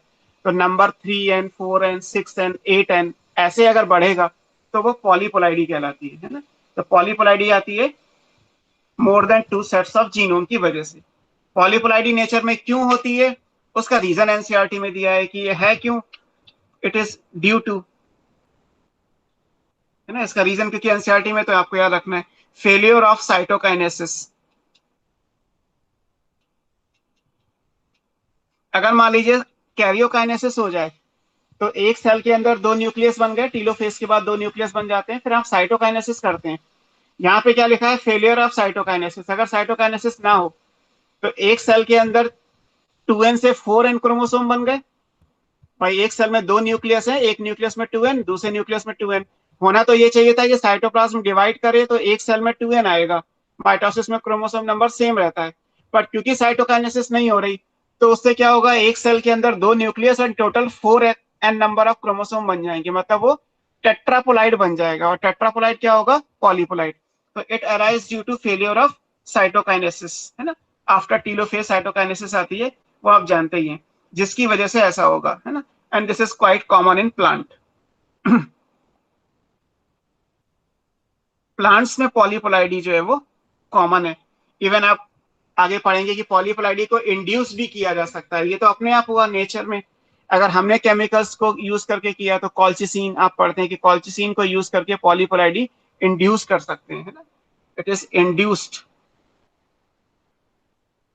By using colchicine.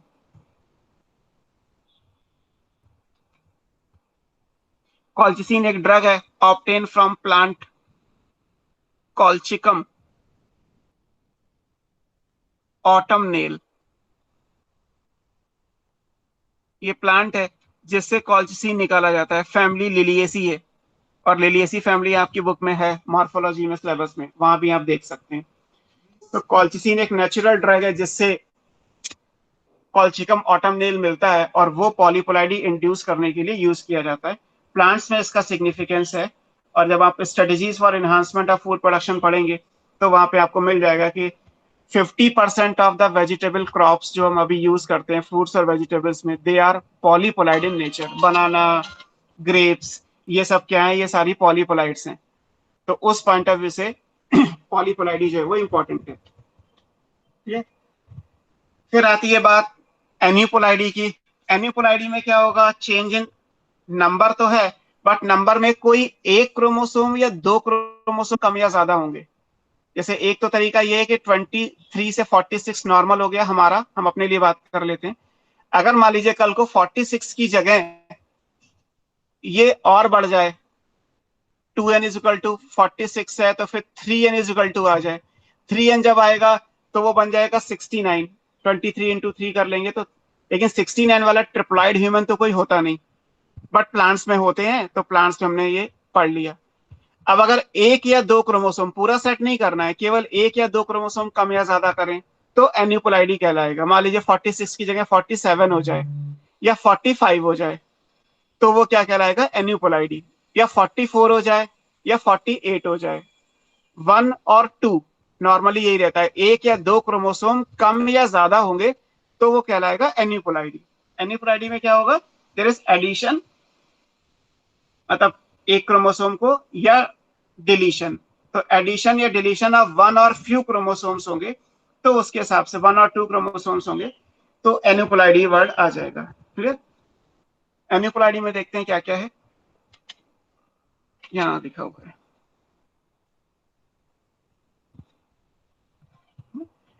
एन्यूपोलाइडी में क्या कहलाएगा, change in number of chromosome by addition और डिलीशन ऑफ 1 और 2 क्रोमोसोम। 1 या 2 क्रोमोसोम कम या ज्यादा होंगे, और ऐसे अगर नंबर चेंज होता है तो एन्यूपोलाइडी। और अगर पूरा का पूरा सेट बढ़े, कम नहीं हो सकता, यहाँ पे मोर देन 2 सेट है, तो कहलाएगा पॉलीपोलाइडी, ये आएगा। अब ये क्यों नेचर में अराइज होती है, ये अराइज होती है because of failure of segregation of chromatid. जब आप एनाफेज बनाते हैं तो एनाफेज में क्रोमोसोम को अपोजिट पोल पे ले जाते हैं, और उसके लिए माइटोटिक स्पंडल कॉन्ट्रैक्ट करेंगे तो एनाफेजिक मूवमेंट होगा, क्रोमोसोम अपोजिट पोल पे जाएंगे। अगर मान लीजिए स्पंडल अपना काम करना बंद कर दें, माइटोटिक स्पंडल काम करना बंद कर दें, तो क्रोमोसोम अपोजिट पोल पे नहीं जाएंगे। अब क्रोमोसोम अपोजिट पोल पे नहीं जाएंगे तो उसकी वजह से क्या होगा, एनाफेजिक मूवमेंट नहीं होगा। एनाफेजिक मूवमेंट नहीं होगा तो उसका रिजल्ट एन्यूपोलाइडी कहलाता है ना। तो एन्यूपोलाइडी क्यों अराइज होती है, due to failure of segregation of chromatid during cell division.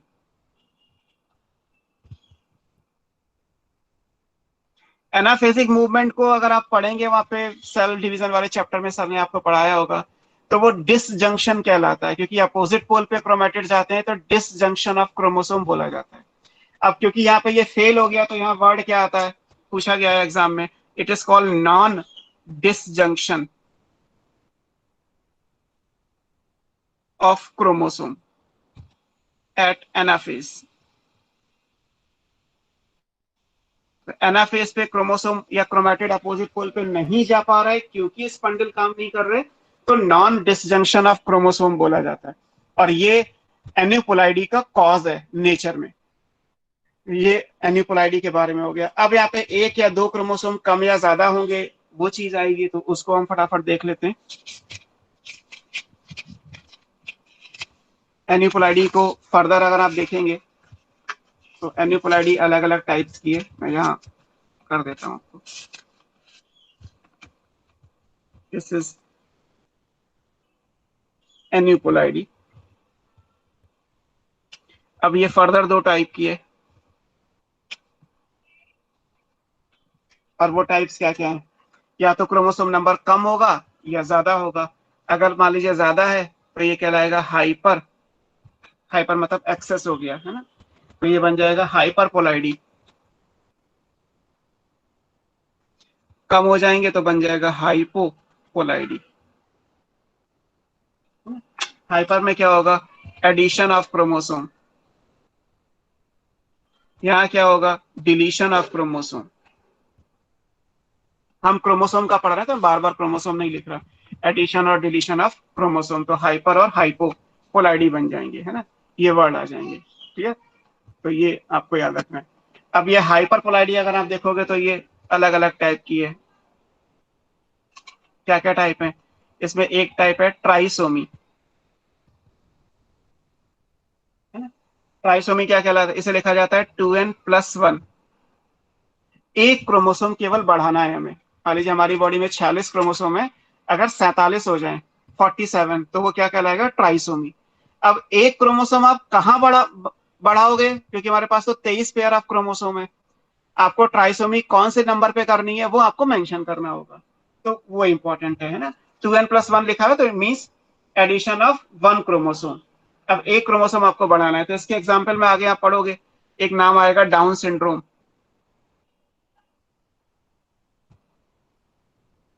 है ना। डाउन सिंड्रोम में आप पढ़ते हैं ना, ये क्या कहलाता है, ट्राइसोमी ऑफ 21st। जो हमारा 21st नंबर का क्रोमोसोम है ना, उसमें एक क्रोमोसोम बढ़ा देंगे तो टोटल नंबर तो 47 हो जाएगा, लेकिन हमने एक क्रोमोसोम कहां बढ़ाया, 21 नंबर पे। 21 नंबर का पेयर नहीं बनेगा, 21 नंबर का क्रोमोसोम ट्रिपलेट की फॉर्म में होगा, वहां 3 बनेंगे, तो वो कहलाएगा ट्राइसोमी ऑफ 21st। उससे जो डिसऑर्डर आएगा आगे वो डाउन सिंड्रोम कहलाता है। ऐसे आपकी बुक में एक और दे रखा है लाइन फिल्टर,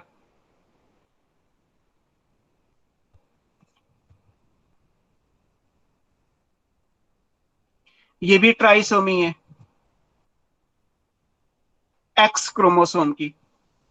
एक्स 23rd में होता ही है, तो आपको पता ही है कि लाइन फिल्टर सिंड्रोम मेल के अंदर आएगा, तो ये एक्स क्रोमोसोम कहलाएगा, XXY हो जाएगा, है ना।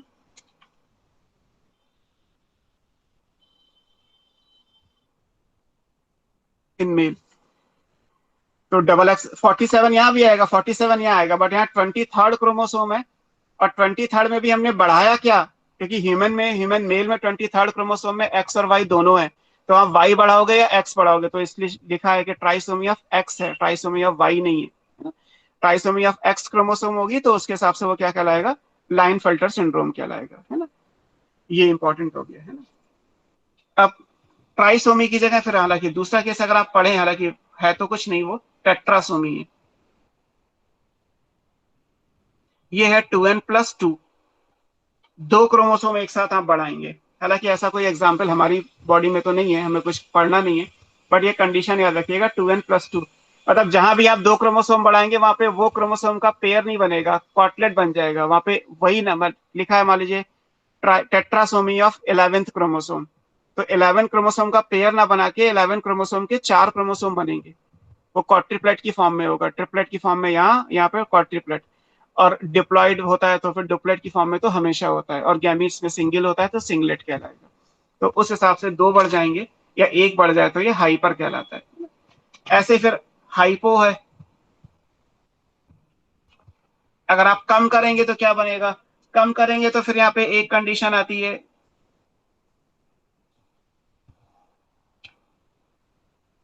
एक कहलाएगा मोनोसोमी 2n-1, कोई भी एक क्रोमोसोम कम कर दीजिए तो आप उस क्रोमोसोम को पेयर में नहीं लेके आएंगे, वो एक सिंगल रहेगा, एक क्रोमोसोम ही कम हो गया तो वो मोनोसोमी कहलाएगा। जैसे यहाँ एग्जांपल जो आपकी बुक में दे रखा है वो आप आगे पढ़ेंगे तो वो कहलाएगा टर्नर सिंड्रोम, ये सिर्फ फीमेल में ही होता है। ये कहलाएगा monosomy of x chromosome in female. तो ये 2n=45 रह जाएगा, 2n=46 फीमेल में होता है ना, तो उसमें से आपने 23rd में से एक एक्स हटा दिया तो अब नंबर क्या रहेगा, 2n=45। टर्नर फीमेल्स ही होती हैं, मेल नहीं होते, है ना। तो ये इंपॉर्टेंट है। तो टर्नर सिंड्रोम भी आपकी बुक में दिया है, डाउन फिल्टर सिंड्रोम भी दिया है, लाइन फिल्टर सिंड्रोम भी दिया है, तीनों के बारे में। तीनों होते क्या है वो मैंने आपको बता दिए, तीनों के कैरेक्टरिस्टिक एनसीईआरटी से पढ़ने हैं आपको, कि डाउन सिंड्रोम का पर्सन कैसा दिखाई देता है, लाइन फिल्टर का कैसा दिखाई देता है, टर्नर सिंड्रोम का कैसा दिखाई देगा, है ना। नहीं तो आपको एक शीट टाइप की मैं दे दूंगा, उसमें इनके कैरेक्टरिस्टिक मेंशन होंगे, आपको सिर्फ याद रखना है कि वो दिखाई कैसे देते हैं। ये अगर मान लीजिए कि दो क्रोमोसोम एक पेयर में दो होते हैं, वो पूरा पेयर ही गायब हो जाए तो फिर ये नलीसोमी कहलाएगा। हालांकि ऐसा केस ह्यूमन में नहीं है, 2n-2, है ना। That is loss of pair of chromosome and this is loss of one chromosome from a pair। यहाँ पे एडिशन ऑफ वन क्रोमोसोम है, यहाँ पे addition of pair of chromosome है। तो एक लिखा था 1 और 2, एडिशन और डिलीशन, इस वजह से अगर जो भी कुछ होगा तो वो कहलाते हैं, आपने जो फर्स्ट कैटेगरी पढ़ी है जीनोमैटिक म्यूटेशन, है ना, जहाँ पे change in number of chromosome आता है वो आएगा। अब जो दूसरा है वो कहलाता है chromosomal aberration, change in structure of chromosome, है ना। ये हो गया एनिपोलाइडी और मोनोसोमी, नलीसोमी, ये जो भी कुछ आपने पढ़ा ये वाले केस हैं। अब इसके बाद जो आएगा वो आपको देखना है कि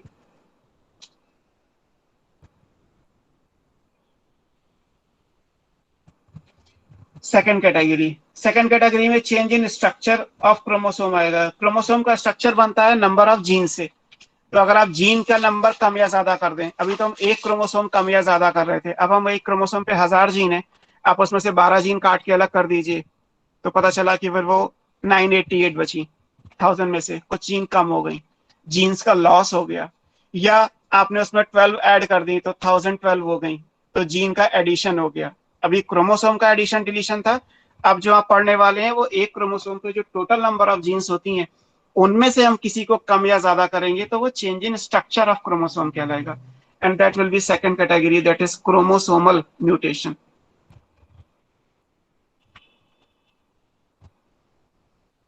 इसके बारे में भी एक पैराग्राफ बुक में दिया हुआ है ना, that is change in structure of chromosome, है ना।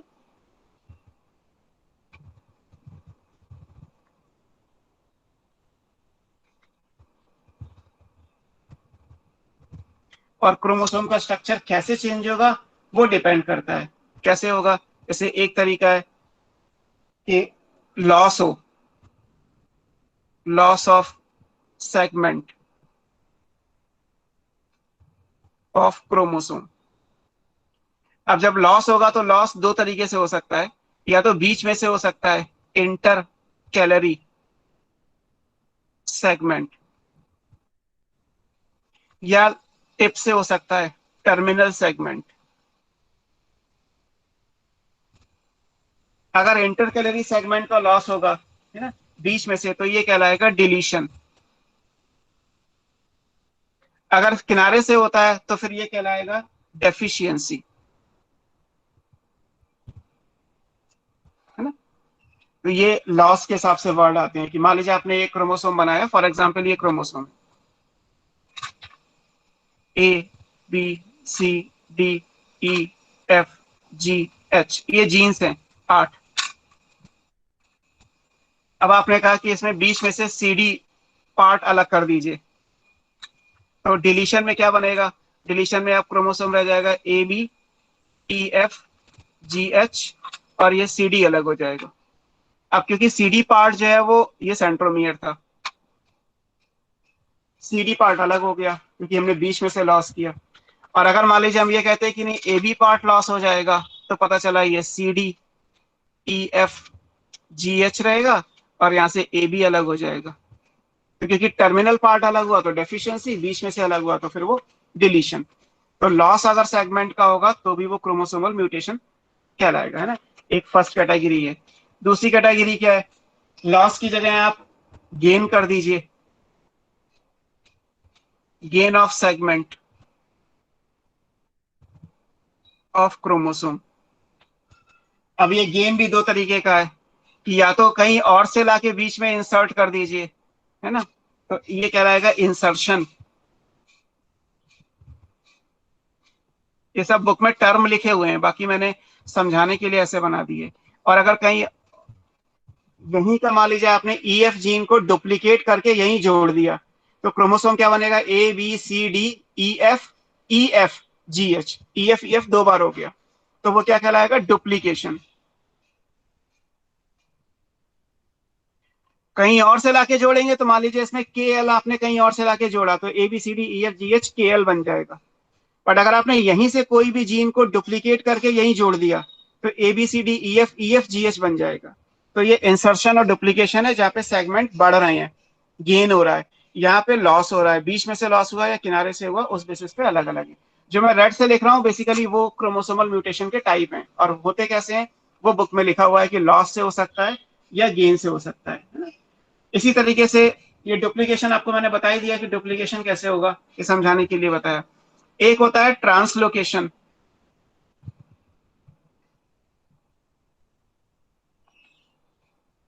Change in position